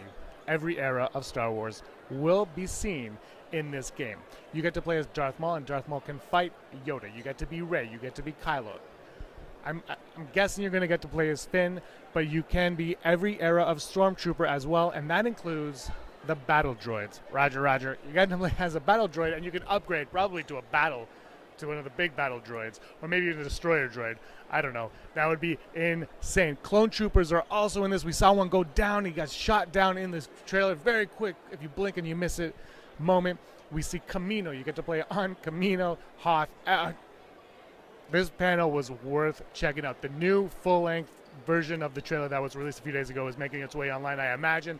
We got to see it a few times. Plus, we saw this special behind the scenes, which gave us even more. This game looks phenomenal. Like, everything about what they said really, really got me excited to play Battlefront 2. I'm a huge Battlefront 1 fan, but this one, it made me even more excited because I think it's getting what... Rob, come here for a second. Hey, I'm with Rob. Rob was in the panel with me. James? Rob, you've been playing Battlefront forever. You're a big original Battlefront fan. Yeah. How does this excite you going into compared to those other ones? What you were disappointed with the new Battlefront? How does this help out at all? Well, the thing I loved about the new Battlefront was the game mechanics and stuff like that. But the thing I didn't like was that, they seemed to take away a bunch of the content that you originally had in Battlefront 1 and Battlefront 2. But now they brought that back. Like you said, the prequels are in here. The new movies are in here. So it's really cool to be able to play as a battle droid and, probably be in all those vehicles and whatnot. So it's going to be pretty amazing, I think. And what was your favorite part of the panel? The whole panel, what was your favorite moment? Ooh, my favorite moment. I think just hearing that the campaign is going to be this original campaign in which it's going to be telling its own story that's going to be canon and whatnot, which is going to be cool. So it's just literally adding another puzzle piece into the entire area of Star Wars, as opposed to just playing as a regular character that you've always played as. Now you actually get something new and something new to take away out of this game. For me, I was already excited for Inferno Squad to hit this July. Now I'm even more excited. July 25th, 2017, Inferno Squad. November 17th, 2017. This one drops right before the premiere of The Last Jedi coming in December. May the force of others be with you. Aloha, scumbags. Welcome to a very special vote of no confidence. This is kind of like a rock the vote of no confidence because it's not like normal. Sitting next to me is not one of the usual schlubs. We got somebody much better. Oh, well, thank you, sir. I don't know if I'm much better, but I am different. Yeah, my name's Josh from the Den of Nerds. Excited to be here. Talk some Star Wars. I know, it's been fun. Have you been having fun at Celebration so I've far? been having a blast. I do have some gripes with organization, which I know is shared with members of your crew and stuff like that. And I think I'm going to do a video with James, actually, on my channel where we talk about that. But overall, incredible experience. The 40th was top 3 of my life experiences. Hearing John Williams actually conduct music, Star Wars music, live, incredible. So yeah, no, I'm having a good time, man. Awesome. And I've been hearing that across the board. That's the only one that we really missed out on was the 40th. But I've been hearing nonstop praise for that curtain opening up and seeing John Williams. I cried. I cried. Man. I literally had. There's probably footage of me somewhere going like this, like, is this happening? And then like some sniffles and no, it was awesome. It's worth it though. For John Williams, Yeah, we can cry our heart's content. Nobody's gonna. If you judge us, you're mean. So if you've never seen Vote of No Confidence before, here's how it works. We've been given a topic with two sides, an argument, and James flipped a coin. He made a decision, and he said, okay, Josh, you're going to argue this side. Andrew, you're going to argue this side. It might not even be what we really believe, but the coin hath spoken, and hell hath no fury like a spoken coin scorned. So what is our topic today, Josh? Today's topic is whether or not we prefer CGI for effects or practical effects in the Star Wars movies. This is hot button. Yes, it's going to get heated. I'm going to force a lightning, James, over here. Oh no! Yeah. And especially because I've been given the more controversial of the topics. True. I believe I've been given the CG, the case for CG, which is scary. Yeah, I don't know how he's going to pull this out. I got to be honest. I have George Lucas on speed dial. He's got some pointers. So let's. I'll let you start, Josh. What do you think? Why is puppetry better than CG? Sure. So I thought a lot about this, especially like as I was on my way over here. I was thinking about this, and Star Wars itself, I think, is like it is a microcosm, if you can ever call Star Wars a microcosm, but of this problem in and of itself. And what I mean by that is the original film in '77. A lot of the charm, and I think some of the qualities of that film that ended up making it so endearing for so long are directly tied to this issue. And what I mean is the guys, the ILM guys, the original guys that were like, literally taking little parts of models and putting them together and creating these amazing models and puppets and all sorts of practical stuff that's amazing. And so, a lot of this was done out of necessity. They did not have the technology. George went on to create a lot of this technology, which I'm sure you'll talk about. But I think that Star Wars itself is this perfect example of why it should be practical first. Because look at what happened when these movies that had this beautiful array of practical effects that then were tinkered with by George when the special editions came out, and then took even further when he did the prequels, which of course people are really not all about. So I think that's the first thing I kind of wanted to put out there, is that like any self-respecting Star Wars fan knows that the path this film franchise has been on is the perfect example of why you should probably stay practical. So that's what I was thinking on the way over. But those are very good points. Well, in terms of the CG route, actually, I asked James if he could CG me into this scene instead and make me not practical, just to kind of straighten the argument, but he said no and gave me a cookie. What I'm thinking in terms of CGI is I'm going to drop the names of 3 iconic Star Wars things to you right now. I'm going to drop 3 names for you. I'm going to drop Yoda, Gungans, and the third thing I'm going to drop is clones. okay, interesting.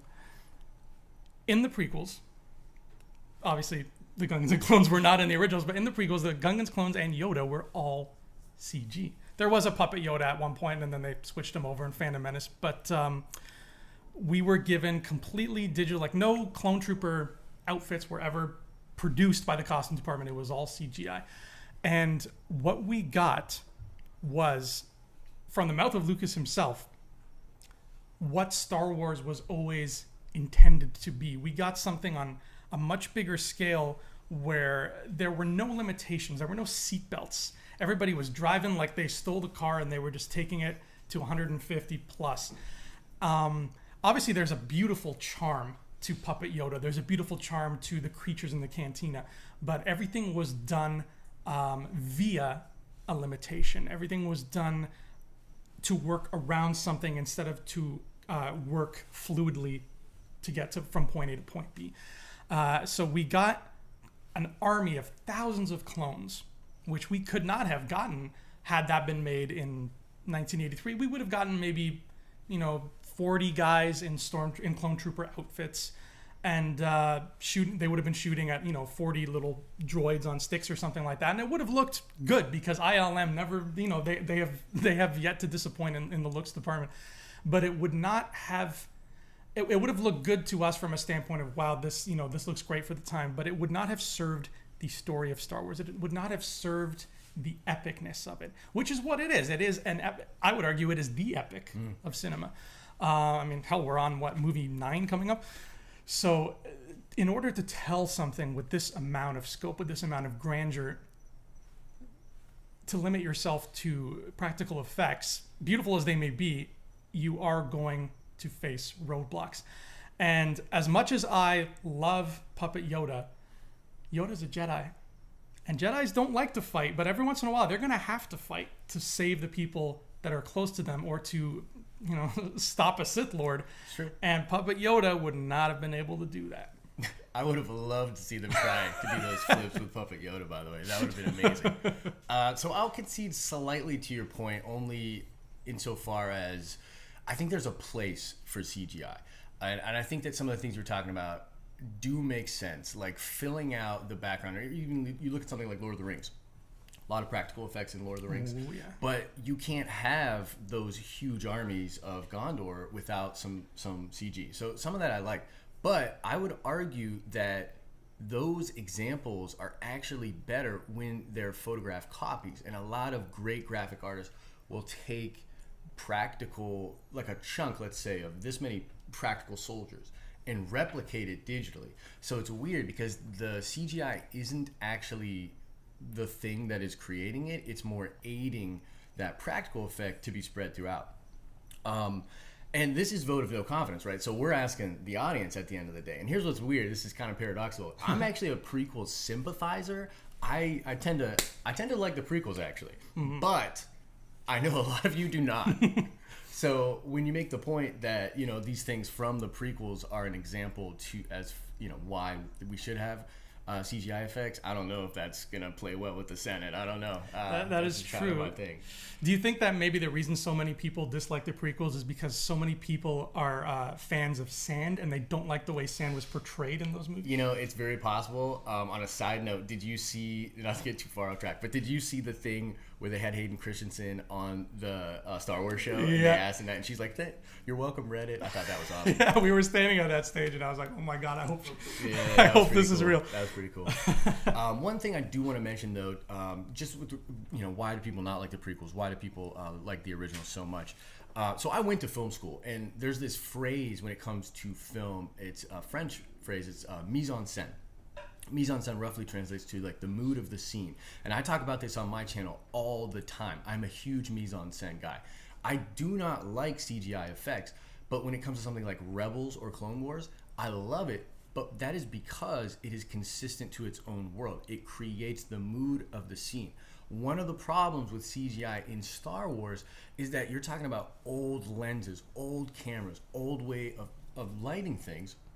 The light looks so brilliant coming off some of these practical effects that when you just stick CGI in there, and like, make no mistake about it, when George was tinkering with the special editions, when George was doing especially the first of the prequels, which actually has a lot of practical effects because the technology was not quite there. So like some of the bases you see are actually practical. That's right. Yeah. It's very interesting. That's actually a great example of that blending. Yeah, right? he used a really healthy mixture, more than people realize. Definitely more than people realize. Check the special features out on that DVD or Blu-ray. It's amazing. But the big issue was that it broke the mood of the scene. It doesn't play consistent to the themes that are coming across from light, color, even the actors. You know how hard it is to act against something that's not even there, which could be some of the problems that people have with the actors in those films. So I just had to say that, I'm a mise en scène guy. So I guess if you're going to do it, go the full way. Oh, and also, this just popped in my head, Rathtars. I mean, let's be real. Rathtars, right? I liked Rathtars as a concept, but in that movie, man, when those things roll up, I'm like, what is this? This is like a CGI just... I don't want to say some inappropriate things on their channel, but if I was on my channel, I'd start dropping a bunch of not good words because the Rathtars look like garbage. You know what I mean? They're just rolling garbage, rolling around. And Maz too, man. Like, there was something about Maz. It just didn't connect with me. It felt out of place. Does anyone else feel that way? Do you feel that way? I actually enjoyed Maz. I agree with the Rathtars. I mean, I could have done with a different model. Maybe it's just in Harrison Ford's contract where he has to be chased by a rolling ball in every movie. Definitely an homage to. Yeah. But no, Maz. I fell in love with Maz. She was like the grandmother that like would make me something and then tell me what I was doing wrong. Took you out of it a little bit. Not yet. Yeah. Maybe 10 or 12 more watches and I might get there, but so far, no. Those and I love The Force Awakens, but those were things that to me prevented a very beautiful movie from being a masterpiece. Was those sort of things, because that movie is so close to being a masterpiece. Like, the score is amazing. The way he takes us on this story is amazing. When Rey slides down that mountain and the music, dude, I had chills in the theater. It was an amazing experience. But then those things that take you out of it, which the French would not abide. You know what I mean? The French filmmakers would not abide that. Those issues were directly created by CGI, in my opinion. So, that's where I stand on it, man. So, well, I think that if I had one final counterpoint to this senatorial debate, it would be that one of the most beautiful uses of CGI I've seen in recent memory came from one of the Star Wars movies. Star Wars is one of those series. It's not as uncommon as we think. It's one of those series that tells things in a really weird chronological order. And Star Wars was maybe the first to do that. I don't know, but it's definitely not the only one that does that now. That's all over the place. And when you use storytelling to that effect, sometimes, obviously if you're writing novels, write whatever, Right. But when you use storytelling in film or TV and you're going wonky with timelines, you're going to run into a problem. Making time travel movies is not easy, I can only imagine. And Star Wars hops back and forth between 3 different eras. So from a filmmaker standpoint, that can be a logistical nightmare, especially when you have to start adding things that need to be there but can't. Peter Cushing needed to be in Rogue One. But he couldn't. But he was. Obviously, it was done with 100% permission from his estate, from his family, and with the utmost respect to him as an actor and to Tarkin as a character. When he turned around for the first time and talked to Krennic, my cousin who was sitting next to me. My cousin is an animator. He works on cartoons for kids on TVO, which is a Canadian channel. So you probably don't know what it is. It's okay, neither do I. But he works on cartoons for that. So he's been around animation his whole life. When Tarkin turned around, all I heard was from next to me, my cousin going, "Oh my God." Yeah. He was so It blown was away. impressive. I did like it. Yeah. And I think that when you're dealing with something like Star Wars that is going to hop around from place and time, to have that ability, I'm not saying do it all the time, but when you need to include something that has to be there, otherwise it would feel out of place, CGI is going to be the way to do it. It's your golden ticket to keep the flow going, to keep the narrative consistent with everything that has come before. And I'm so grateful that we got not only Peter Cushing, but we got young Carrie Fisher, which made me cry at the end of that movie. So I'm so grateful that we have the ability to do that now. I don't even think they could have done that back in the prequel era. Like that was some heavy stuff. It's impressive, and like that technology is just getting better. It's crazy to see what they're able to do. But once again, just because it's it's up to the Senate, right? It's up to you guys. That was a major point of contention for that movie. It was. A lot of people did not like that, and I feel weird about it because I should be over here being like, "No, you're wrong. Everybody hated that, right?" But then again, I did kind of like it. So it's a tough spot to be in. But yeah, when he turned around, the storyteller should not have their hands tied by any of those realities. The story should be the story, and you tell the story. You're right. Tarkin needed to be there. I liked it. At the same time, though, they probably could have gotten away with him being in the movie, not much at all, and just having the reflection, which to my understanding is actually something they changed for the reshoots. Really? The reshoots, one of the things, they added a lot of Tarkin. Wow. And it was it was just like, this is something that they needed to do to tell this story. They were like I was saying, they were holding their own hands and being like, well, we can't do this, we can't do that. And, if you know Star Wars, Tarkin needs to be there. Tarkin is one of the big three. He is huge in the Empire. He was essentially the main antagonist of A New Hope. I mean, Vader was just kind of the muscle. Definitely. He's a very, very important character, and his character is filled out in a lot of ancillary Star Wars content. But Rogue One, being the film that it had to be, very cool that he was in there. But you hated it, didn't you? So I'm right. And it's funny that you say how little he was in it before, because when he showed up at first, my initial thought, I don't know if you felt the same way, was I was like, okay, he's not going to turn around. That's cool. Yes. We're just going to get the reflection. Precisely. Yeah. Precisely. I was like, you know what? That's good enough. Just like with Vader's first scene, I was like, you know what? It's probably all we're getting. It's good enough. Yeah. And then Even with Carrie, I was just like, okay, we're going to see the back of her head. That's cute. He's going to hand her the thing. Maybe we'll hear her say something. But everybody that I thought I was not going to get a lot of, they were just like, nope, here they are. Yeah, and that is a cool ability for it. I do have to say that I honestly and earnestly feel, though, that it should be practical first. That you really, especially with Star Wars, because 40 years, right? I mean, we're here at Celebration. It's 40 years. That's a big deal. That's a long time ago. So nostalgia plays across the board, but nostalgia plays big time for Star Wars. I mean, JJ took some of the lenses that George used in 76 before the movie came out in 77 and used those same lenses. So, I mean, even when we have the ability to maybe have CGI that is as good as practical, I still think, if nothing else, out of respect to the source material, out of respect for the journey that this property has taken, it should be practical first. Honestly believe that. Well, these are all great points, and we're going to leave it in the hands of you, the Senate. Before we sign off, a quick little side Akbar here. The news has been reporting about Snoke, that in episode 8 he's going to be a nice little mixture of puppetry and CGI. Correct. How do you feel about that? So I'll side Akbar, your side Akbar. Ooh, side Radis. Yeah. Whoa, nice. I like that. I met someone the first day of Celebration that actually worked on The Last Jedi. So I have an official source, which is actually gonna some of the stuff that I talked to this person about is gonna be up in a video that I'm gonna put up maybe tonight, maybe tomorrow, about The Last Jedi. Everything I know about The Last Jedi. Awesome. Here's the thing. I can't tell you everything that I know because this person didn't realize I was a YouTuber until about halfway through the conversation. And they were like, no!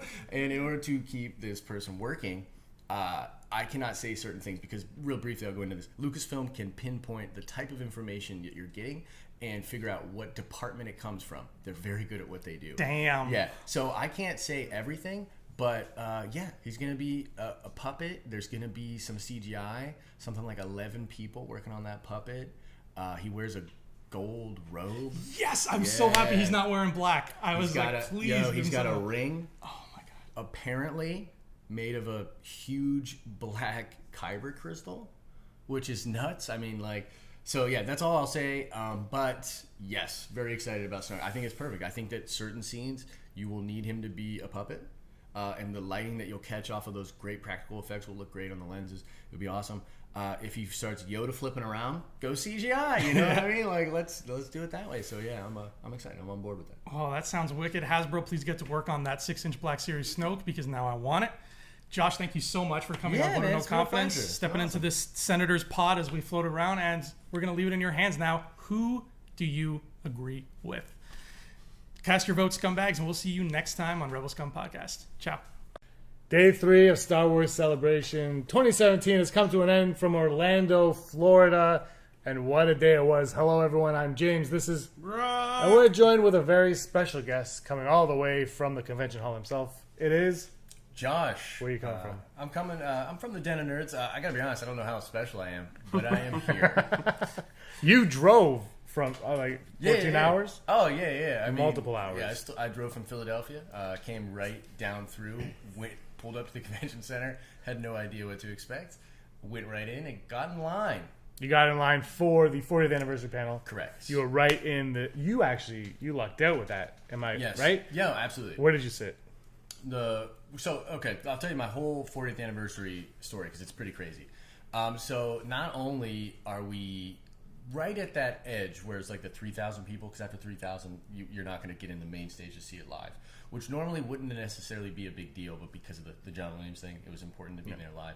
I just really wanted to be in there live. I didn't know why. I just really wanted to be. So we waited all night. It was terrible after being on the road for over 14 hours. And then coming in not knowing what to expect, and then sleeping on concrete for as much as I could sleep. It was pretty awful. When we got up the next day, though, we left the convention briefly. The people I was with got a shower. I did a live stream actually for my YouTube channel, and then we went right back in there. Got into the 40th anniversary panel with almost no time whatsoever. What was crazy was, it was at that point in all the panels where they're like, put your hand up if there's an empty seat next to you because we need to squeeze you in like sardines. They do that a lot. Yeah, it was crazy. So, which, to not cut you off there, Yes. but being a convention person, the easiest solution is like, if there's a spot beside you, go sit in it and make room at the end. Not Right. like, I'm here. right. I'm No, here. you're absolutely right. That would have been a much better solution. But anyways, continue. But lucky for us, the lady that put her hand up with 2 available seats was in the press section. So I come over with my friend. I come over, and these 2 guys, as we're about to walk in, are like, "This is for press only, so you're gonna have to move along or whatever." And then the lady that had originally put her hand up was like, no, forget those guys. Come over here. And I'm like, you know what? Yeah, forget those guys. And we walked over there. Dude, we sat in the press section. By the way, those guys were from IGN. I have a few choice words for you people from IGN, which I won't say. I didn't know Stallone worked at IGN. You're going to get out of here. Yeah. It was awesome, though. So, yeah, 40th anniversary, got to sit in the press section, which was really cool. The panel itself was awesome. They did a little video where they're wrapping up, talking about all the things that happened with Star Wars for 40 years. Kathy Kennedy comes out and starts, playing the crowd a little bit, but to her credit, kind of immediately started to talk about the creator. And she was like, well, none of us would be here if it weren't for a certain individual. And we all kind of knew that maybe George was going to come or whatever. And he comes out, and essentially, guys, he ran this panel. Like, it was crazy. It was so cool.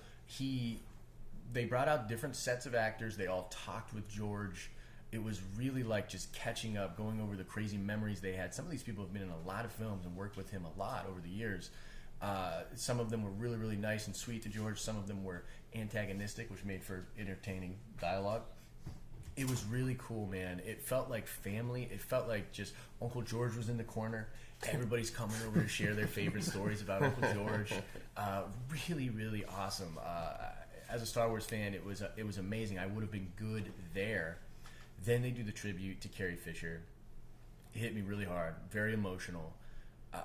George came out and said some stuff about Carrie that was really cool and eloquent, which you don't get from George Lucas very often, especially in his dialogue. But he basically said that all of the things that made Leia, this strong, empowered woman, come from Carrie. Like that Carrie was that way, and that is why the character became that way, which is huge for all Star Wars fans, especially female Star Wars fans. I totally get it. She is like the right kind of person to look up to, in my opinion. So that was really cool. Then, as we're sobbing, the curtain rolls back, and I see some instruments and stuff. I'm like, oh, that's kind of cool. And then they put on the screen, mother flipping John Williams. Freaking John Williams. Did anyone suspect that? Well, not to my knowledge. Not to my knowledge. And I'm sitting in there with press, and press is like, what? You know what I mean? Because the press is always, well, we knew George Lucas, we knew Harrison Ford. But yeah, John Williams was... It was huge, man. I will probably never get to experience that again. It was literally once in a lifetime. And they didn't play just one song. They played a lot of music, man. Like, and nobody was about to be like, no, can we move along? You know, no way that was going to happen. We're listening to John Williams conduct Star Wars music live. Like, I had chills, I had goosebumps, I was man crying. It was amazing. As a Star Wars fan, it's literally like one of the best experiences of my life. So, huge highlight, which made up for the grossness of the night before and sleeping through that. Question: the night before, we heard a lot of horror stories about the wristbands. Yeah. Did you encounter any of those horror stories yourself, or were you kind of past that because you were media now? Right. You're in the press. I know. I'm in the press section. Yeah. No, nothing. I didn't experience anything too much. I will just say that the way they went about it, and Brock, we talked about this off air. It's just ridiculous. It made no sense. Yeah, it makes no sense, and it was tough. And honestly, because this is the recap of today, I will just have to say that my Star Wars celebration day 3 started by waking up with a fever because of sleeping in cold concrete for 2 days in a row, and because of just the mishandling. I literally was thinking this morning, I was cursing Disney out. I'm going to sue him. I'm going to, freaking out about all this stuff. That is literally how my day started. So this is my first American convention, and this is a specialized convention. I think it's pretty fair to say. Right. Comic-Cons. I'm sure you've been to your fair share, probably bigger ones. Yes. This sleeping over thing, is this a recurring thing? I know lines, but like the biggest comic book convention, have you ever had to sleep over, or it chose to sleep over? Right. So that does happen, but it's not usually. It has nothing to do with the convention. That's your choice. It'll be your choice, and it'll be outside the building. For whatever reason, Orlando and the convention center, they were like, we're not having that. So the option for the people at the convention was to open up this cold, dark, just big room, and let us all pile in there. It was. I've never experienced anything like it at any of the cons that I've been at. It was. I really don't understand how they thought that would go. Yeah. You know what I mean? And then the following night was cool because Ryan Johnson came in and hung out with people for literally 4 hours. It was awesome. He's a super cool guy, great shepherd of this property. But I was so ill that I crept over, was like, yes, it's Ryan Johnson, and then just went back to sleep. I was too beat. Oh, no. So, just to answer your question, no, I've never experienced anything like this at Comic-Cons. No, it's and the lack of signs. Yeah, I could go on and on about and this. Security, I feel like the fact that when I first rolled in Wednesday night, they had 5 people working security and thousands of people. I mean, they literally knew at least 6,000 to 9,000 people were going to be sleeping there. So. 5 people doing security. On the Wednesday when we went to, I didn't get my ticket sent to me, so we get in line just to go there to pick it up before, and James wanted to get his T-shirt as well. or which the stuff they that did you got. not have. Which they did not have. If you ordered your 4-day pass or any of your tickets, Yeah. and you got the T-shirt or the lanyards, Yeah. Right. they didn't have either. But they didn't tell you they didn't have either. So we were like we got first in line. Sorry to cut you off. No. Side Akbar.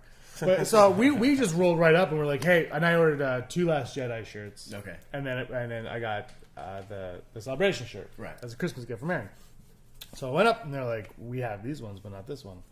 And I honestly was like, I don't really. We were there because of him anyway. So I'm like, I don't really care. I'm going to be here all weekend. Just give me what we have. But people were lining up just for that, and we said you should let them know, and they're like, we should, but we're not allowed, which is weird. And then Aaron said, people are going to be mad. I bet they will be. That was the response, which I thought was classic. Yeah, and then when we got there, we went to the right spot, or we walked through the building, and they said, "This is where it is, but now you have to go outside." I'm like, "We just walked through the building." Yeah. We got in the line, the only line that was there, which it turned out to be, I guess, the initial line for the sleepover, or for what would be the 40th panel. Okay. But we learned later on that, like, we don't know what that line is. Oh, like, wow. security, people that work in there were like, Right. I don't know. So we stood in that line, and then you happened to go to the bathroom, and it turned out, oh no, there is no line. We're standing by the doors. They open the doors, and then you go in. Yeah. So it's just it's so bizarre. I mean, James and I are going to do a video tomorrow on my channel where we talk about the good, the bad, and the ugly. And spoiler alert, the ugly has to do with the way the convention was handled. It really is inexcusable. And it's a massive building. It's a massive building. I mean, the thing is, that's what's so weird is that there's space for them to do something nice, like have a place to stay, maybe like sleep, or there's real estate for them to utilize. And I think that there was just ideas that they didn't really care to scale up or figure out the proper way to do it. Yeah. It was like an easy solution. They were like, well, we'll just keep them in line. And even the way the lines and the queues all worked is just insane. You don't need that much time to clear out an auditorium. Like I don't understand it. But yeah. What are the good things though?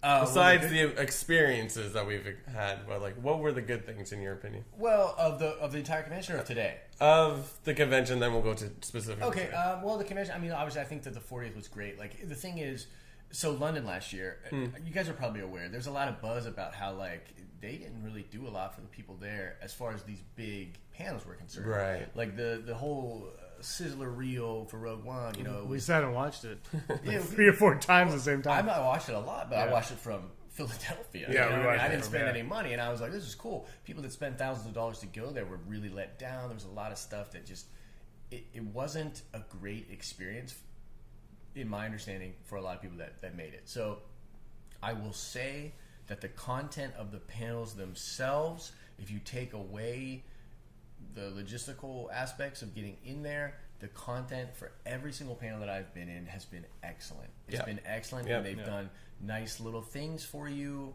for being there in the panel. I mean, like I said, hearing the John Williams music, insane. Getting the poster, the Last Jedi poster. You got that, right? Oh yeah, I mean, are you going to sell it on eBay for $200? Like I don't think so. I really don't. Like, really that nice. is the nicest. I don't know because so when Ryan said that the teaser poster, everyone in the crowd was like, "Whoa!" Yeah. But then when they saw that poster, they were like, "Yo, forget the trailer. This thing is hot." Yeah, and it is like it is a nice poster. The art is incredible. I saw someone carrying it around today. Oh, and they blew by me, and I couldn't ask them where they got. It. I was like, well, "Where did you get that?" Because I need it. I don't care if it's a print of a print of a print. Just get me that copy. I couldn't find it. It was one of the greatest things. It's one of the best posters. It's unfortunate that it's a teaser poster, though. Right. Because the main poster, like I've said before, will just be that typical floating heads on with every single character on there. Yeah. But today being more of a relaxed day. Yeah. What were your thoughts of today? Well, today was cool, but without alluding, I don't want to sound like a broken record, but I was ill, literally ill when I woke up. Right. So I decided, even though I was feeling better, I was pumping vitamin C in me and all that. I decided to stay home and watch the Rebels panel as opposed to stream it, which actually allowed me to get coverage out way quicker and just be comfortable while I was doing it. I loved that panel. I thought it was awesome. So that was really cool. And getting, being able to do what I do with the YouTube. And I'm sure, you guys feel the same way. It's like the worst part of the first couple of days was that I felt like, although I was having a great time, I wasn't utilizing this experience properly for the content of the people that subscribe to me on YouTube. So to right that wrong at least a little bit was awesome. The Marvel panel itself was cool. The comics panel, it was really cool. Showed us some awesome stuff from the upcoming Marvel comics, cool interiors and things like that. I sat down with this guy who is a big player at Lucasfilm, does all their licensing art. He's like the president of that, and I just had an awesome conversation with this guy for a long time, and then hit the show floor for the first time, really just on my own pace, just shopping around, looking for stuff. And can I show this? Yeah, go for it. So I wanted to do a splurge purchase, but I needed something that was like, this is it. I kept like picking stuff up, looking at it, and being like, I'm not gonna pay for this. I really wanted something that was like, yes, I don't care what the amount is. I mean, I do, right? But it's relative. But I was like, I want this thing, and I got this samurai Darth Vader. Wow. Literally dropped about $100 on this thing. Oh, for sure. And I mean, it's gorgeous. When I was looking at the models and different things like that, like, it is amazing. So I made this splurge purchase, which, like, you know, the little boy inside of me was just like jumping for joy, and I'm very excited. So those are the good things for today. So for me, That's sweet. Yeah, today was for me. It was funny. We got there. This was the first time that we were able to get a wristband into one of the three main buildings. We got there at 7 today. Yeah. Not knowing what to expect, but we knew that if we wanted to get at least inside the hall, we would have to go at some point in the morning, earlier than because 10 o'clock it opens, but you can't get there at 9. You can't get there at 10. You have to get there at 7, 6. Oh, early. The days before was earlier, but this one we figured let's get there for 7. Yeah. We said so. We woke up. We got there at 7, and we walked in, and of course the main stage was low on wristbands. Yeah, it said low. So we said, you know what? Let's not even bother. Let's just go for the stream and the streaming room, which is fantastic because in that one. So we waited in line. We did that, which is always fun. It's actually kind of a fun, like, you know, you're there and you're like, I hate this, and then afterwards you're like, yeah, it wasn't that bad. But Warwick Davis came out and kind of opened it up for us, and he is the best. He's a showman, man. Yeah. He is awesome. Did he drop that he's going to be in The Last Jedi? No, well, he did that before, I think. Did he? Okay. Yeah, that's been, but he is going to be in Rebels season 4. Yes. And so we got to experience that panel. Brock, why don't you take it from here, because you loved every second after that. Oh, this was an awesome panel, and we weren't even in the room. Like, we were in a room, but we weren't the room. Right. Like you said, Warwick Davis came out and he talked to everyone, so that was fun. So you're like, I've just waited 3 hours. At least I get to see Warwick Davis one more time. He even came down the aisle and stopped at the person in front, sitting in front of me, and started asking random questions, right? And then he moved on. I was like, I was like, I don't want to ask questions, which is awesome because we have a YouTube channel where we like to talk about things and talk to people. But then, just to see the whole cast was there. It's and to get those little nuggets, like we talk about it quite a bit, and we were like, there could be another season tops, of Rebels, maybe 5, whatever. But like, you get the sense that like, and Filoni himself says like, well, I would like to finish a show on my own terms. So I love that. It was sad to hear that, but then it was kind of cool. I've been at not this massive of a premiere or a panel on Rebels, but I have had episodes premiered, so I got to see it. Like, oh, this is exciting. And I'm like, yay! But I was like, oh, they're just gonna do a teaser trailer or whatever, which they did.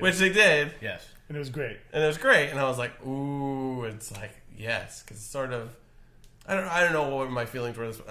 It's still a jumble in my head, but like, it's like, oh, this is great. I like this a lot. I like it. It's like, wow, this is very dramatic. And it's like, you know what? Let's just watch it. I was like, oh. Yeah. See, I didn't get that on the stream. I'm super jealous. You guys got to watch it. They cut the. Well, if we would have got to any other stage other than those 3, we wouldn't have seen it either. So we lucked out. That was one thing. Yeah. So they were like, hey, everyone, stay where you are. Yeah. So guys watching, thanks for watching. And you guys, I think you guys got the trailer again. Yeah. Yes. They said goodbye to the trailer, and everything went black.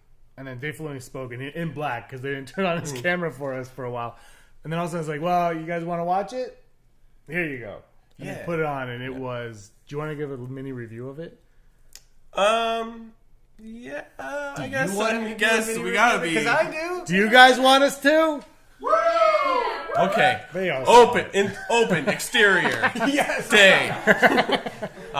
It takes place on Mandalore. The whole thing's on Mandalore. What? But I didn't see the. I don't know if you saw the title. I did not see the full title, but it was something Mandalore Part 1. Yeah. So Heroes of Mandalore. Yeah. it was. thank Yeah, you. that's actually I've heard that before. And I was in a daze when they hit the credits. I'm still exhausted. But yeah, it's typically on Mandalore, and it's our crew, except for Zeb and Hera, because they're still with the rebellion, helping out Ren and this is bad. Clan Vizsla. Yeah, Clan Vizsla. I don't know what it is about Mandalorian stuff. I just I'm like, this is super awesome, and like I remember all the episodes, but like the info and the names just shoots right over my head. House Vizsla. House Vizsla, yeah. Clan Ren. Clan Ren. House Vizsla, Clan Ren. Exactly. So they're helping, and they are attacking Imperial bases that are run by. We won't spoil the end. Yeah.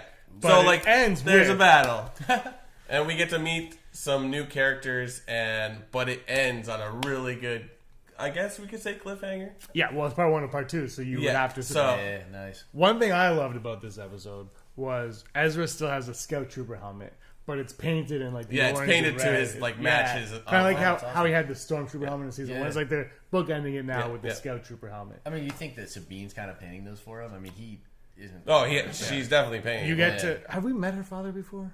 no. No, Oh, so we meet her father now. Spoiler alert! you said don't tell them the whole thing. It's not. That's not. Is that a spoiler? Who is her father? It started with. If her father was like Ray, then be like, yeah. It starts with we got to rescue But your anyways, father. I didn't say who her father is. Her All father we'll is say Kylo is Ren. you meet Ren's Sabine Ren. Sabine's father. I thought it was very good. It's an interesting character. I hope we get to develop it a little bit more. But yeah, really fun. A lot of action for it is CG. action. I mean, they do load that action in Yeah. there, though. And they're great at it. The space battles in some of the episodes of Rebels are like just as good as anything you see on screen. It's for the movies, you know what I mean? Like, I would argue that this would be the most exciting episode of Rebels I've seen in the last couple of months. Wow. Not slamming the end, but Right. like maybe it's heightened because I'm like, we're getting to see it now. right. But like, it was very, very good, and it's a 20-minute thing. But anyways, I liked it better than the second half of the season finale, but I think I like the first half of the season finale Exactly. better. But it's also a season finale versus we don't know where in the season this ends up. Right. Because it could be the first episode, but it didn't really feel like a first episode. sure, It felt could like, do it. point is, it stacks up. yeah. It's like, wow, I've never like it feels like you're watching the 20 minutes of the first of like Force Awakens. You're like, you're pumped. You're like, yes, I'm in like immediately, or Rogue One, or And it's even better because you know it's the beginning of the end. yeah, that's So it. you know, Yeah, like, okay. you knew that going in. You were Yeah, like, so now I you see. know that whatever they're telling in this season Yeah. Right. has an ending that they've figured out. Yeah. Whereas in previous seasons, you're like, well, who knows? I know, and he You just had to wrap that. But you know what? I love those Yoda episodes at the end of Clone Wars. Those are amazing. Yeah. So I think he did a good job. But that's kind of that's what I mean though, where it's like they gave the people that were in the room something special every single time. Exactly, yeah. So that is something. There's something to be said for that, and I'm happy with the things that I got. And you guys seem pretty freaking nice. I'm super jealous. So. Well, I'll trade you my experience watching the Rebels for the poster. Oh, If you We would want. love that for our set. Matrix. But you're right. Like the main stages, you got a little bit of everything. I went to a couple I went to one collecting panel because that's all I had time for, and I got some cool stuff at the end I didn't expect to get. Right. Or if you went to the Star Wars stage, there was a lot of repetition, but like we missed the 40th panel, but we were on the exhibitor floor. And all of a sudden you hear, George Lucas is here! And we ran there, and George Lucas, I ran there, they were, And we happened to we were be there. separated. Yeah. But He was just on the exhibit. No, he was on the went on to- the Star Wars show stage. with Harrison Ford. Yeah. So you turn around, and there they They are. were there, and then today That's Peter awesome. Mayhew was there today, Yep. and Des Lawson was there today, and who else was there today? That's where Lawson was. Yeah, he was there I today. had no Yeah. idea where this guy was. Apparently, this morning, Forrest Whitaker and Felicity Jones were there. Yeah. Or maybe yesterday. I can't remember. It's all blur. Like No, I think it was tomorrow's their panel, I believe. Right, So, right. So they just came up and did an interview. Apparently, John Boyega, during another interview, just ran up on the stage, grabbed the gun they've been using to shoot T-shirts into the crowd, and just was like, "Hey!" And it was just if crazy you stuff. hang out in that area, you're gonna see. Yeah, it was very cool. Yeah. You can watch it all live on StarWars.com. I was earlier. You might see me because I stood there for about 2 hours. It's in a lot of shots. Nice. It's just Brock. I love it. Yeah. Well, yeah, because we split up. I went with Andrew and Rob to the Battlefront 2 panel. Did you like Battlefront 1? We spoke a little bit about this. Yeah, so I bought it when you could get it and everything that was with it for $30. Yep. Because that is how it should have been. And yeah, so I could go into a big thing because look, that was crap what they did. Charging people to get the content that should have been in there originally. And correct me if I'm wrong, I think they even data mined that, and some of that stuff literally was on the disc. Yeah, I don't know that for sure, but that I think was something that I heard out there or on Reddit or something. They were like, "Yeah, so this is literally on this game, and they're just going to charge us in a couple months," and it fires me up. But I mean, the game is beautiful. Yeah, oh yeah, it's awesome in its current state. Like the Scarif missions are awesome. Some of the modes they added later were really cool, but not a huge fan. Not as good as the second of the original games. The second original game is amazing, dude. Yeah. I love the Battlefront game, the new one. I'm not a gamer. I'm a 5-minute gamer. So it's, I mean, to be honest, that's good. That game is kind of made. It is. It literally is because being in the 80s, you played Mario Brothers, and you would play World 1, and then you would die 10 times, and you had to start over again. So I'm used to just playing the same thing over and over again. Right. So I was fun with it. I play with Aaron all the time. We always play Battlefront. So I was really excited to see what they were going to do. And everybody wanted this campaign mode. Right. And then they finally revealed the story of the campaign mode today. And it's Inferno Squad, which is a book that's coming out in July. So that book is actually a prequel to Battlefront. So they changed the title Battlefront 2 Inferno Squad for the book. Huh. So it follows this Inferno Squad troopers after Return of the Jedi. You actually see them on Endor when the Death Star explodes. Oh, nice. And they're like, now what? Well, now we have to avenge. And so they kind of take control. So that's your storyline. You play, I forget what's her name, Iden Versia or something, Velsia. You play as her. And her father was an admiral in the Empire, and her planet's been overrun by the Empire, but accepting.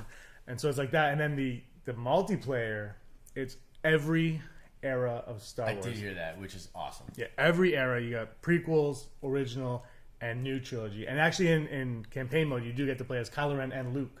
Oh, nice. And it apparently takes Luke, kind of like old man. They didn't say they weren't. Right. They didn't. They were like, we can't tell you who you can be, but we will say you get to be Luke and Kylo. But it takes place right after the Battle of Endor, so it's going to take place for 30 years. They said because they said it a few times that they're like, we wanted to know what happened after Battle of Endor and right before The Force Awakens. Yeah, so that's what everybody wants to know. Yeah. And apparently this is going to cover that, which is very intriguing when you read like Empire's End and you're like, well, do these guys go on the Eclipse into the unknown regions? Yeah. Like, how does their story end? Yeah. So how Kylo Ren fits into the campaign mode and they also they made a point to say it's canon. They're like, this story's canon, and then a guy from Lucas, a story group guy from Lucasfilm, kind of goes, "I hate that word, but yes, it's." Yeah, because that was their big promise, right? They were like, everything's canon, and then you're playing the Battle of Jakku and Boba Fett's there in the first game, and you're like, I don't think everything's canon. See, I think multiplayer is not canon. Sure, because well, in the trailer, Darth Maul fights Yoda. Which is my favorite thing that happened in the movie. Canon. Yeah, it's all canon. You got to watch that from the Star Wars stage. Yeah. And it was interesting. When they announced the name of the character, the first thing that popped in my head besides like, how do you pronounce that? Was, oh boy, I can't wait to actually find out how this is spelled. Because, that's like one of the wonders of Star Wars. Like, how do you spell, like, C-3PO or whatever? Is it numbers? Is it letters? Is it phonetically or whatever? I thought it was great. I was surrounded by a lot of like people psyched about it. Maybe it's just after 3 days you're just crazy, but it's just like new visuals will pop up and they're like, oh, and then we saw it again, and like, guys, we just saw this. Is like, but I maybe I'm just tired, but it's to a point where when people are like Darth Maul, I'm like, yeah, okay. Right. Like they said, it's crossed. Like, or what was the word? It's going to be all the trilogies, but Battle cross. droids. You get to be a battle droid if you want. I'm like, they're gonna say that. I'm like, I'm pretty sure the big guys are gonna be there. Like, we're gonna get Kylo. We're gonna get Maul. We're gonna. They said multiplayer. You're gonna get them all. They show Rey Yeah. in the trailer. You're gonna get to play everybody you want to play, but the campaign. The campaign, is yeah. new, Whatever. and then they're gonna sprinkle in. They didn't say who, but they said they're gonna sprinkle in. They could be people for you to clever play. and figure it out. Oh, they really Do you could. think they're gonna do Kylo when he was Ben? Maybe with him and Luke, do a little mission as young Ben. That depends on Lucasfilm, I think. How much they want. That would be great, but Yeah. like I think I said to you earlier, not on the podcast, but off camera, the problem with a lot of books and comics is they want to do stuff, but they're holding back. 'Cause It's like these movies. I said to James before, it's like I'd rather not read anything till they're done the trilogy, because it's like you can't really make any choices on anything. You know what I mean? So like, if they had it in there, like I would buy this game if they was like, you're gonna find out this, and this. Dude, totally. I mean, I think, but that's what I'm saying. That could be the draw in, right? Exactly. It could be like the thing was like, look, this is the time period everybody wants to know about, and I've always assumed novels is the way to fill out a lot of that. Just for because, sure. You know, you're talking about like 20 hours of content living in these worlds, these experiences. So. Or either that, or a really good TV show or something, because the movie's just not going to cut it. Like even an offshoot, you don't have enough time to figure that out. But a game could potentially be just as long, just as engaging. Yeah. So yeah, that could be awesome. I mean, did you ever play Force Unleashed? Yeah, absolutely. Like, look how awesome that was. Right. And it can live outside of it, but then you got that, like, oh, this is where the Rebellion logo came from. I'm like, yeah, cool. I'm in. Yeah, like, that's awesome. Yeah, definitely. Side Akbar. Yesterday in the Last Jedi panel, Mark Hamill said, I'm tired, but Mark Hamill said, you know, I always created my own backstory for Luke and what happened, and J.J. Abrams would pat me on the head and say, yeah, that's fine. And then he goes, I always assume you're learning in a book or something. Did you guys find that? We didn't talk about this at all. We have not talked about this at all. Is that so? We are like, we're going to learn about what happened to Luke. Are we? Yeah, I don't know. Like, are we? I think we're going to, like, a little bit. But is there going to be like a purpose? They're not going to fill that in till the movie is done telling this chapter of the of Skywalker. Or like, I don't know. Like, we keep calling it the Skywalker saga, but where is this trilogy going? We don't know. It might be the end. It might be in the 8th, or it might go to the 9th, or it might continue, because Mark Hamill, I'm sure, will love to be in more movies. But yeah, it's, you know, I think that. So the way I think of it is, what actually happened in that time period, we might not get for a while. For sure. But we'll get versions of it. Like, people will probably, because I think that I don't think you can make episode 8 or 9 without at least some people saying what they think happened. You know, even in 7, Han Solo says, you know, he started this order. He tells the story about Luke, and that's pretty much all we know about that. And so I think you're going to get a lot more of that. But like the actual novel, which will be like the best-selling novel of all time, which will be kind of funny. I mean, but that's pretty much my point, is that like whatever they choose to tell that story in whatever medium, you know, that's going to be huge. It's going to draw people in. Well, even now seeing the trailer, which has really told us nothing, it's just our first visuals of it, and we get a little hint of maybe what is going to happen. My view of Luke Skywalker has completely changed now, because it hit me. Because in 7, you see him, you know he's done something, but you don't know why, and then he says nothing. So I'm still sort of figuring it out in my head, but like I mean, we said this last week. It's like, hey, we should talk about this. We can't talk about anything because in a week everything could change. Yeah, it's true. What do you think after saying that last week? Have we had a lot of great change, or are we still in some stasis? I think I don't know how you feel about Luke, but I think we've been on the right track where it's like he's recognizing that what I say about it is the brilliance of the prequels, because they're brilliant, is that the Jedi were actually not the correct path. Right. And there's a lot of problems with it, because over time that's what happens. Right. And I think what is ultimately happening here is that Luke has learned that now through whatever. I don't know what, because we don't know anything about him. But and I think the gray. It's the gray. They keep throwing the gray at us. And I think, so it has, because he seems a lot more like it's time for the Jedi to end, right? That's him that says it. Oh, 100%. Right? 100%. Because people are still arguing. I know. I was in line with some people, and I'm like, guys, it's very simple. Look at the closed captioning, the official closed captioning. it's Luke. Like, you know what I mean? Like, please. There's actually only one part of that, if you look at the closed captioning, that is not actually cited or read, and that is the lines that Yoda said. Yoda is in that trailer, and he says something.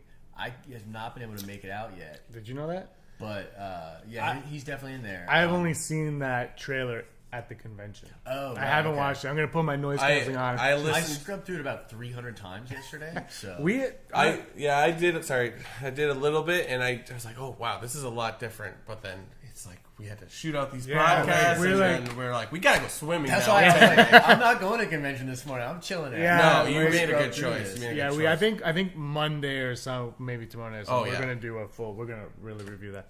But okay, so let's go back to that panel because we'll wrap this up now. Yeah. But you brought to the point how every panel that so the fans have gotten something. Yep. What happened in Battlefront 2?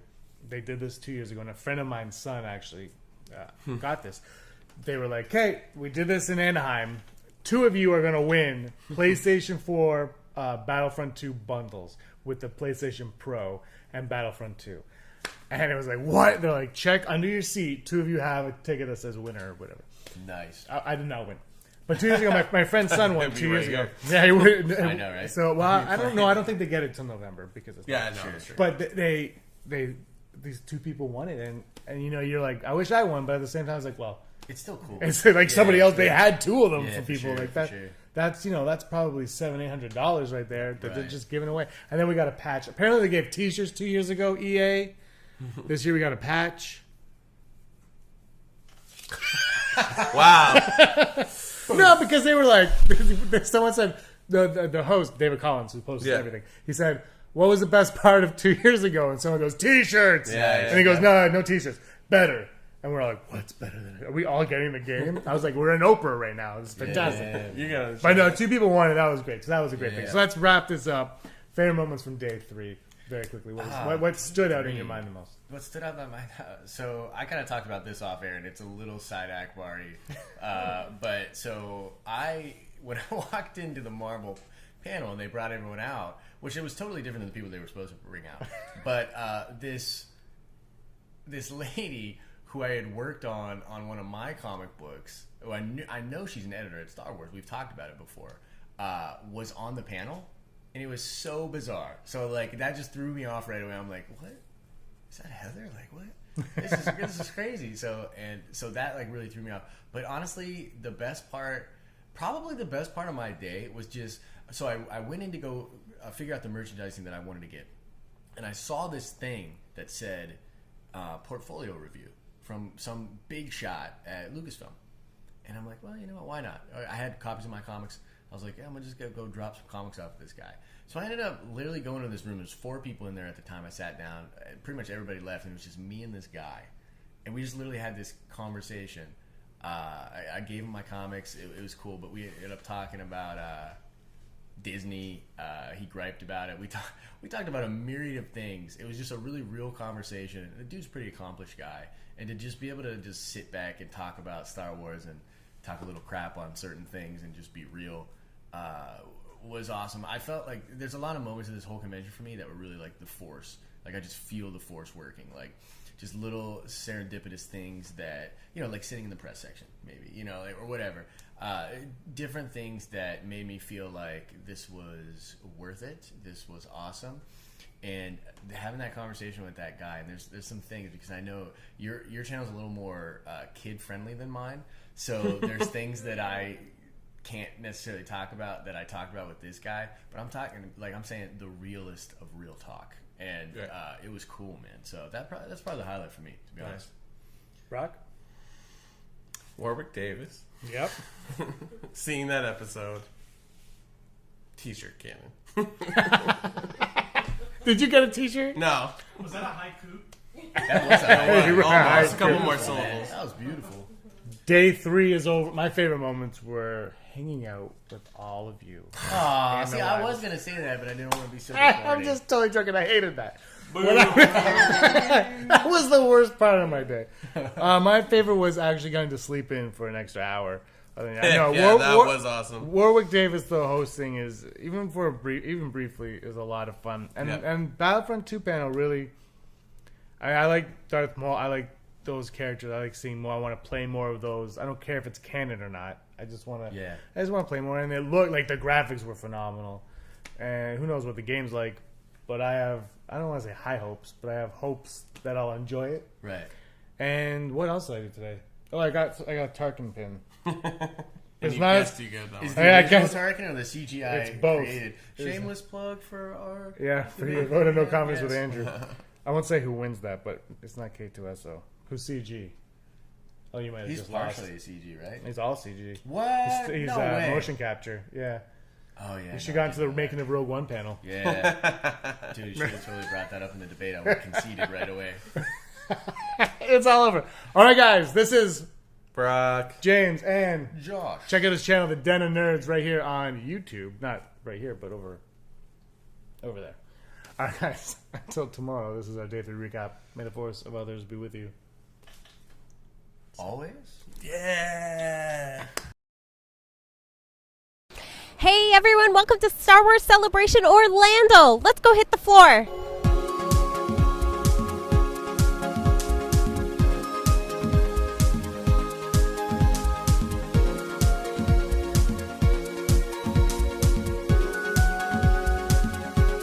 I'm here with Jabba the Hutt, and hi Jabba, how are you? Very good, thank you. How are you today? Very well, thank you. Now, can I ask, is this your first convention? This is my first convention. Awesome. Okay, can I ask another funny question? Are you hot in there? Actually, not at all, because there's a fan in there. It keeps it nice and big, so I'm kind of cool in here. It's like AC. Oh, awesome. And here we have James. James, what time did you get here? Well, I must have got here about 6 p.m. I came straight out of the Darth Maul panel, met my girlfriend, and then came to join the back of the queue. To join the back of the queue for the Last Jedi trailer. Yes. Which is this morning at 11 a.m. Okay, so how many people were ahead of you? Everyone. we were out. We were basically out around the back of the convention center, around the back, all the way around. And I must confess, I cheated a little bit. I got someone to hold my line when I went back and changed. Oh, good. Okay. Stuff for the line. Good.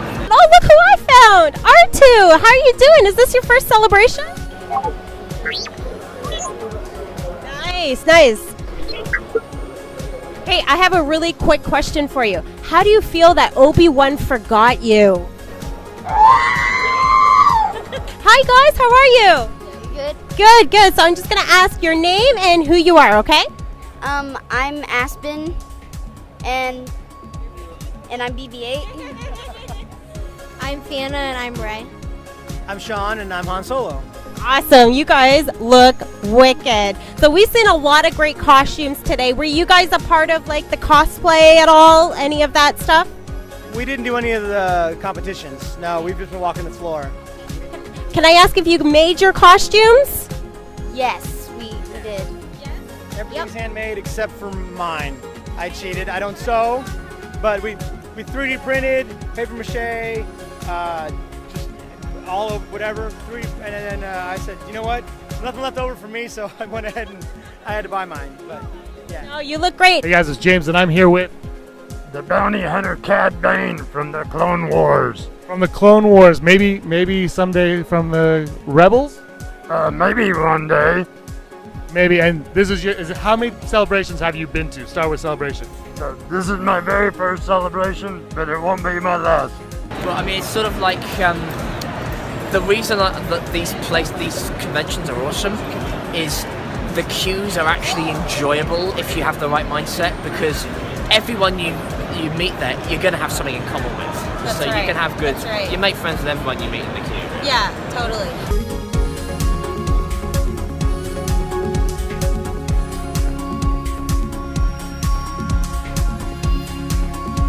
Hey guys, look here! I'm live here with a Wookiee! Is this your first celebration? And how are you enjoying yourself so far? Yeah, you look awesome.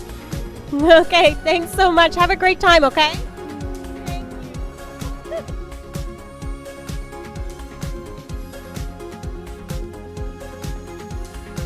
How do you feel about Han Solo? Solo. Leia. Yeah. I'm here with a First Order Stormtrooper. Is this your first convention? He's a man of many words. What's been your favorite part so far?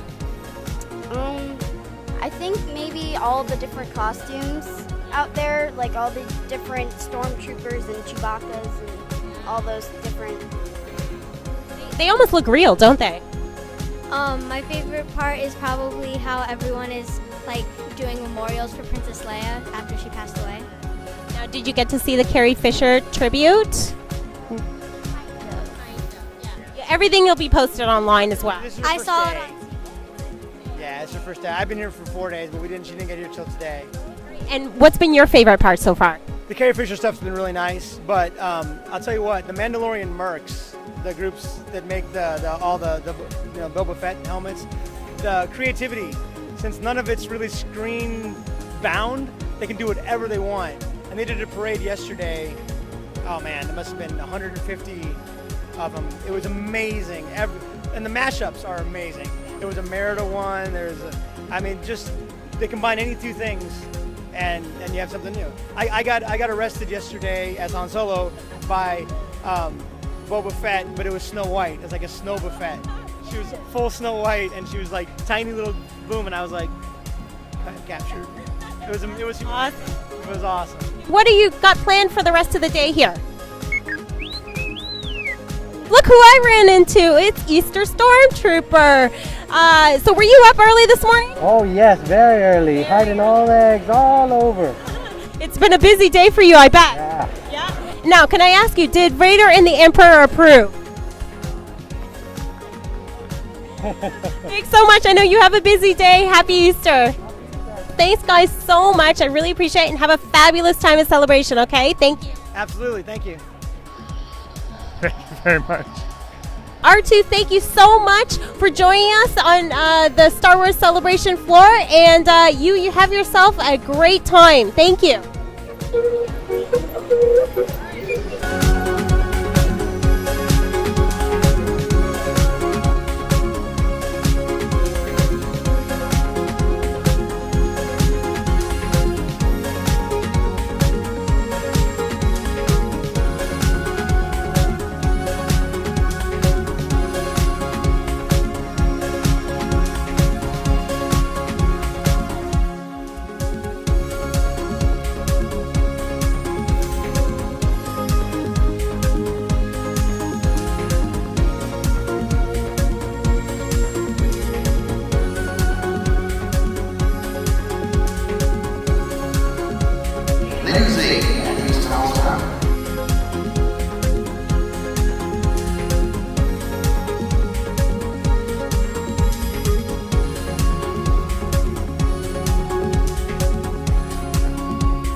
So 2017, it's time to say goodbye. Hello, I'm James. This is Aaron. And I was going to say, Brock, you look a little different today. Yes. But you're not Brock, you're Aaron. That is a funny joke. I'm really hilarious. Maybe they'll hire me for one of the warm-up people at the Star Wars stages. Maybe I can get one of those jobs with that joke, because I think that would have fit. They were great, though. They were great. They were awesome. The hosts were, and the hype men were awesome. Yeah, the hype man. I can't remember his name, the Star Wars show hype man. Cam. Brock would know. Brock spent an entire weekend there. It was a great, in all seriousness, though, Brock will attest. That is a great place to be. Yeah. Like you Best can place in the house. And you can, people would argue, but I could go on YouTube or StarWars.com and watch that and not be there. But when you're there, they go out of their way. I still can't get over how Star Wars, Disney, Lucasfilm, Reed, like all of them, they go out of their way to put on a show for people at home that can't afford to be here or can't take time off of work or for whatever reason just can't make it. But then for the people that are there, there's that extra, like the T-shirts are coming at you every half hour. T-shirts are being shot at you or thrown at you. Pins are coming your way on that stage. Tons of swag, tons of guests. We only got pins. We weren't lucky enough to get a T-shirt because luck hates us. But Almost. It's just it's nice. It doesn't matter for me. Like if I got one and there was a kid next to me, I'd probably give it to the kid because like there yesterday or Friday for the Last Jedi, there was a young guy in front of you. That's right. It's fun to be with that group of people. So yes, you can watch it online, but in that room, in that environment, it's the energy that you feel. Everyone's there for Star Wars, Yeah. and they really put on that show, and they really make you feel a part of it. But let's tell everybody why you're here right now, because Brock, do you want to step in for a second? Brock's wearing his Sunday best. You're not in the shot. Brock's wearing happy his Easter, everyone. Yes, it's Easter Sunday, Yes. and Brock is wearing a collared shirt because he went to family to spend. Fancy schmancy. He went to his family's to for an Easter dinner, so he did not attend. He did not attend Star Wars Celebration that last day. That's his sock, by the way. Get out of there. This is a professional show.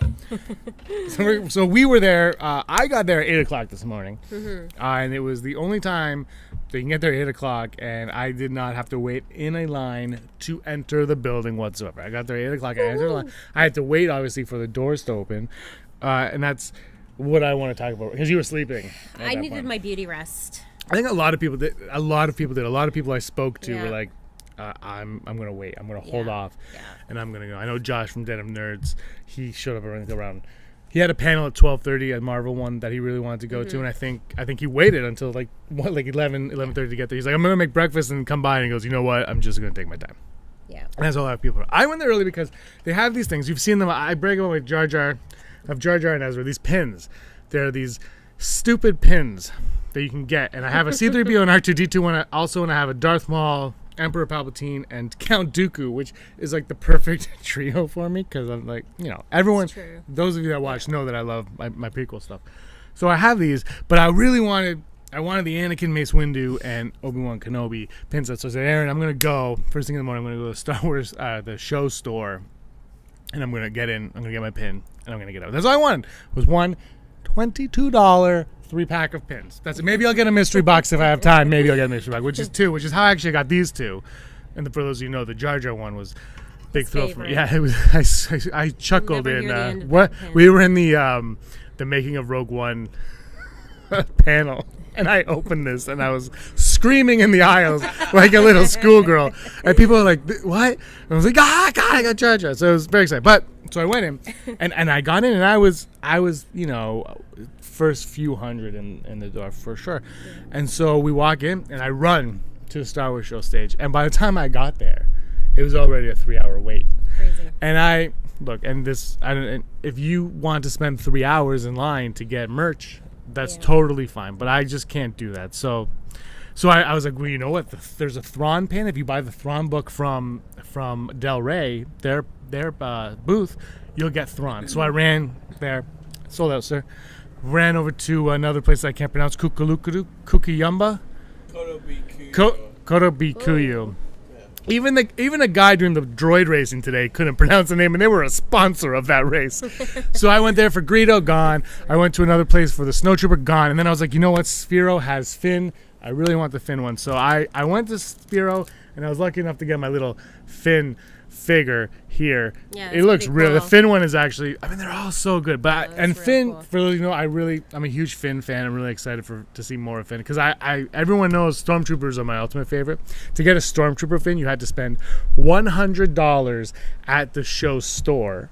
Really? And then you could buy the Stormtrooper pin, or you could trade for it if somebody was willing to trade for it, which nobody was willing to trade. I didn't bring any pins today, so nobody was willing. I got some other cool pins too, but these are like the big ones. These are the ones that people trade at Celebration, which I, being a novice of this whole thing, had no idea that this was a thing. I just thought, hey, there are these cool pins. I want them. You learn. Yes, you do. And you're okay with this? I'm okay. I feel like I have to be. I did buy these for you for Christmas. This was a Christmas. Going to Celebration was a Christmas gift from her. But anyway, these are really cool. But putting that aside, so then I showed up early, and I got in. I got my wristband to see the closing ceremony panel, and I was very excited. But she wasn't there yet, so I was like, well, I guess we'll just go and watch it at the Star Wars stage. Yeah. If she wants. But then you came. Yeah. And you like bypassed the everything. I don't know what happened. It's like the force was with me. No, I literally I somehow bypassed the whole entire line, and then we got there at the right time. And somehow the ticket guys magically found 20 of these tickets, and he literally said that to us. He said when I that, came yeah. up. He's like, "We just found 20 of these. Yeah. We just found these extra tickets." I was like, "Can I have one?" So we both got the same ticket, and yeah, it was awesome. Yeah, it was great. Really good. And then that was at 4 o'clock. That's the very last thing. Yeah. It was 4 to 5 o'clock. The event ceremonies. ends at 5. I'm sure people were there after 5 because of craziness. I know the show store, they had to stop letting people in or in line for around 2:30. Mm-hmm. They Yeah. had to stop. That's how crazy the lines are for the show store. But we spent the whole day, and this was the day that we really wanted to talk to you about, because we spent the whole day not really in panels. We couldn't get a Mark Hamill panel because they were gone at like 6:30. I think actually when they found those, they found some more Mark Hamill, or they ended up streaming the Mark Hamill or something. I don't know. But we saw a little bit on the Star Wars show stage. But we decided to spend the whole time going to the other rooms, the rooms you didn't need wristbands for, and just seeing and just having the experience of. It wasn't chaotic. No, it was actually. It was pretty enjoying cool. Star Wars. Yeah, That's we what it was. started at the first level and went up to the third, and we literally went in every single Yeah, room. we walked in every It was room. Awesome. The only room we couldn't get in was the collector's room because the lineup was out the door. But Brock actually went in that room a few days ago, and he really enjoyed it. But yeah, we went to all these rooms. We went to the R2 room, the astromech droid room. That was my favorite room. It was handmade R2 droids everywhere. We got a picture. We had the Kenny Baker tribute picture taken. That was awesome. And they all beeped and glowed. And sometimes we got a picture with our BB-8 and when he's in the Millennium Falcon tied up to the wall. Yeah. Maybe we should. Maybe I'll put those in post if I have time. We should put out some posters because they actually showed you how they made the robots. So they kind of dissected R2D2, and it was awesome. Yeah, that room was really cool. And you just walked along, and you don't realize the size of the room you're in. You're just walking through this room, and you're like, "Oh, we're done." No, we're not done. We're going to keep walking. And do you want a picture with BB-8? Yes, I do. Why would I not want a picture with BB-8? Are you stupid? So we did that. Then we walked into the Vader's Fist Pavilion, and that was awesome. They had all the stormtroopers and stuff. All the stormtroopers, Vader's, Kylo Ren's, all the helmets. You're the one that told me about that room. Yeah. You actually dragged me there. I did. You're like, you have to see this room that I found. And then the lineup was so good. Before we got into that room, the stairs. Tell them about the stairs. The stairs. Yes, the pilots on the stairs. Oh. The TIE fighter Apparently pilots. this happens all the time, but it's like mobs that are everywhere randomly. So these are the TIE fighter squads or mobs or whatever. So they were like literally probably 300 of them or There's 200 of them just lined up on every stairway chanting and doing what they do. But it was crazy. We got a big group picture of that. The other big group we saw today was Matt the Radar Technician. That group of Matt the Radar Technician came into Vader's Fist while we were in there. They started getting selfies with the Imperial logo around them. Yeah. That was men and women. Matt the Radar Technician was one of the best. It's pretty funny. That was really good. I was like, this is what we came here for. Matt the Radar You Technician. hear the floor shaking. They're running at you. And you were like, oh, it's these guys. But it wasn't who you thought. It was. Yeah, somebody else. It was fantastic. Cool. That was really good. Then we went on the floor, and tomorrow you're going to get to see some of what we did on the floor. Yep. We went into the podcasting stage, and the mics were hot, so we basically reenacted our podcast live with no audience. But hopefully in 2019, depending on where it is, you will see us, or maybe you won't. Maybe we will. Fingers crossed. Yeah, we'll see what happens. Vote for us to be there, or I don't know, right? Lucasfilm. Subscribe, maybe. Let's start with that. But we were on the floor with some cosplayers. We were. You're going to see this part on Scavenger Scum tomorrow. Yeah. Tell them we do tons of. Actually, we got some awesome interviews today on the floor. So some really unique, it's the best when you see kids and families getting into it, and it's funny because if you ask the kids. You'll see this on Scavenger Scum, what's it called? Scavenger Scum. You'll see this. You're wearing on the t-shirt. Interview. Yeah. But when you ask them, what's your favorite Star Wars? They'll say Rogue One because they were born yesterday. But it's so cool. Generally, it's passed upon generation by generation. It's really pretty cool. And families that make their own costumes, they literally spend years making these costumes to kind of debut them at celebrations. So it's awesome. Yeah, it was a cool vibe. I'm looking at the helicopter. Yeah, there's helicopters. Yeah, it was definitely really cool. Aaron did all the interviews. I think I did one with a Cad Bane. Yeah. And he didn't know who Cad Bane was. That was the best part. I'm like, who are you? He goes, I'm Cad Bane. Don't ask me questions about him because I don't really know who Cad Bane is. That's right. Yeah, he had no idea what he was No, but he wearing. dressed up as Grievous the day before. And Matthew Wood was like, this is the best Grievous ever. Yeah. So that was kind of cool to talk to him. You'll see that tomorrow on Scavenger Scum. Before we move on, I do want to talk about 7:30 in the morning, my Uber ride. I took Uber to the convention. My Uber ride, Javier. Shout out to Javier. Javier gave me a lift. He took me from our place, which is, we're about 6 miles, 3 miles? We're whatever miles. We are a distance that is not too far, but not that close to the convention. Yeah. I get in, and he goes, West Convention Hall. I said, yeah. He goes, you going for Star Wars? I said, yeah. I'm like, it's really early. He goes, yeah, but it's fun. Star Wars is the best. And I go, yeah, I like it a lot. He goes, oh, yeah. For me, and this turned into the full 15-minute Uber ride, was a conversation with Javier about how the first 6 Star Wars are the best. The Force Awakens, he's like, it's okay, but it's too much like A New Hope. But Rogue One is a fantastic film. And he went on and on. He goes, but if Luke dies, you cannot do this to Luke, because if Luke dies, you have ruined Star Wars. He let me know this. This was his opinion. It was yesterday I took Uber as well, and he didn't really talk to us. But today it was like Star Wars. It was awesome. And I'm like, yeah, it's gonna be a lot of fun. He goes, and I saw the trailer. Did you see the trailer?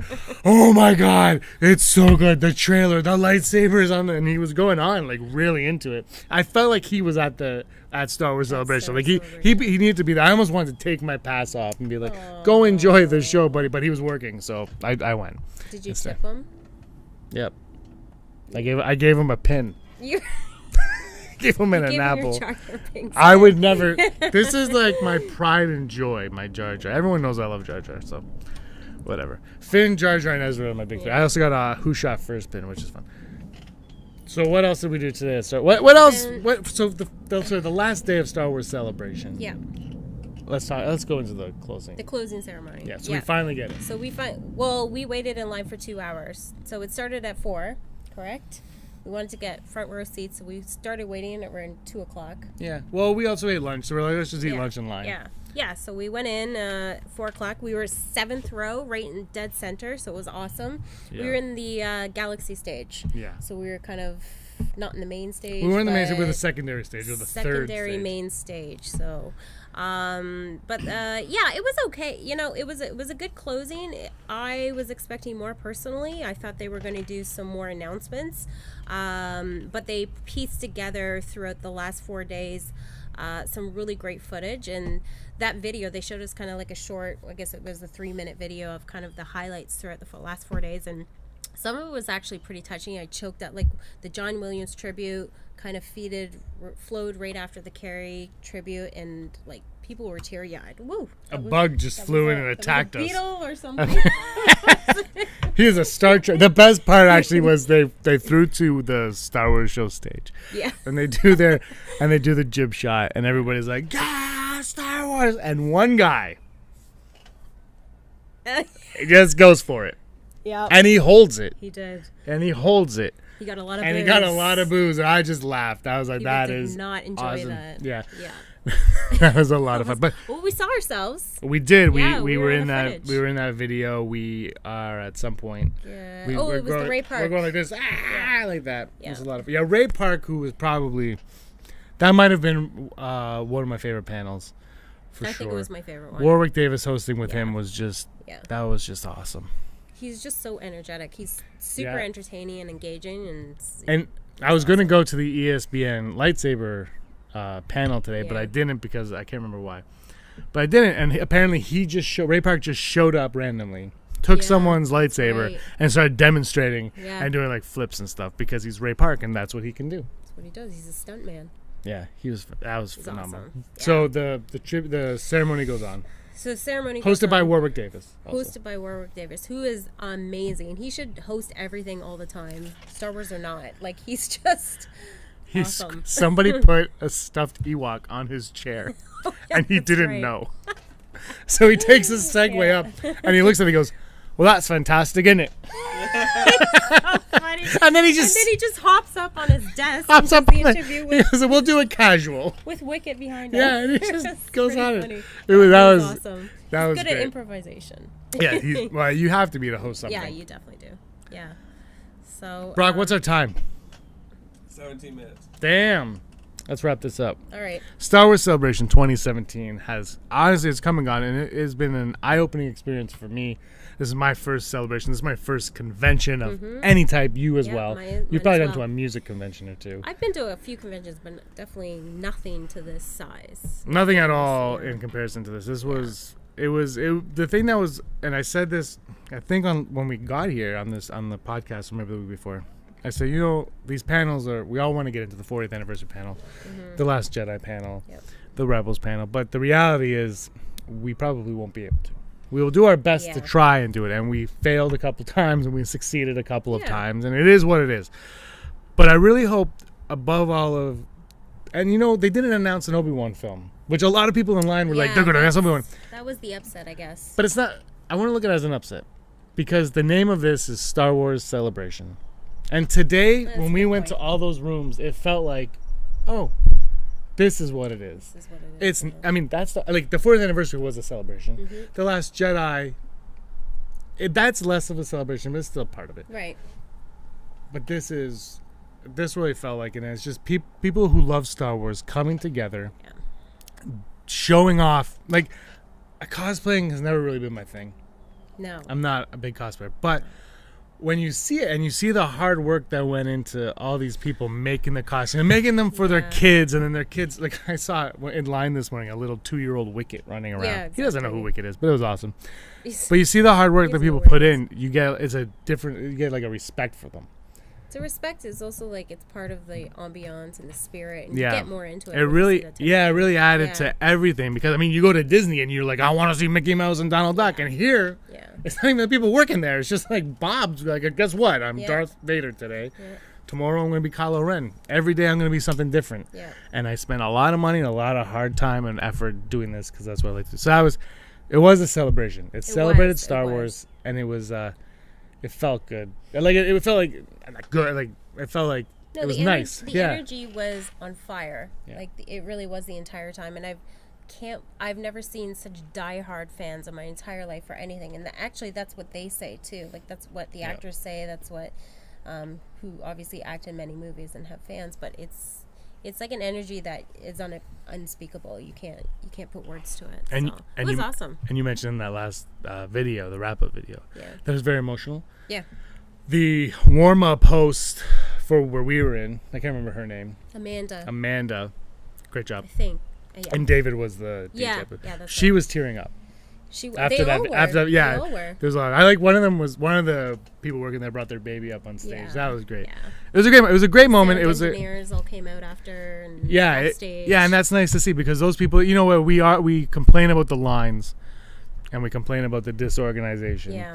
And we complain in the Rebels yesterday, the audio was a problem, and we complain, They do need to put portable showers, because after 4 days it was starting to get a little stinky in those rooms. We're not gonna lie. People stood up at the end for so I was like, oh, people were dancing, and it's like, stop it. Yeah. And we weren't the only ones saying that either. No, other people were there's like, other this people needs to too, stop for right now. sure. But you need to go take a shower, honey. Star Wars Celebration has come to an end. We have not come to an end. We're going to give you more coverage tomorrow with Scavenger Scum. Vote of no confidence we did during Celebration. That'll be up Tuesday. Yep. And then Brock and I will be back with the podcast on Wednesday, and possibly some more surprises to round out the week. Yep. So keep it locked in here on Rebel Scum Podcast, the YouTube channel. Tell your friends. Comment below. Just keep the comments coming. Let's discuss. Let's get this thing going. Please like the video if you haven't liked it. Yep. These things mean a lot to us, and they help us a lot, because we want to keep bringing you this awesome. We want to go in next time and give you even more of what this is all about. That's right. Awesome. You good? I'm good. All right, guys. Thank you very much for watching. I'm James. This is Aaron. And may the force of others be with you. Always. That's what I say. And there was Star Wars Celebration 2017. Oh, man, it was so long ago, 3 years now. Just a wonderful, wonderful time. It was over Easter weekend. I remember, and me, Brock, and Aaron, we went to a nice Mexican place for Easter dinner on Easter Sunday, and what a fantastic event. Unfortunately, I wasn't able to go to Chicago, but I'm going to relive it all with you next weekend on Saturday the 11th. Oh, Easter Vigil. Look at that. The day before Easter, on Saturday the 11th, we're going to put up our Celebration Chicago. Andrew's going to walk us through that because that was all him. Like I said, I was not able to be there. But Celebration is such a great time. We know everybody can't make it, but this is what we're trying to do. Trying to get you on the floor as close to possible without actually being there. So thanks you so much for watching, for spending this time with us. And until next time, may the force of others be with you. Hey scumbags, thanks for watching. Don't forget to give us a thumbs up on our video. As always, please subscribe to our YouTube channel, Rebel Scum Podcast, for all the latest videos.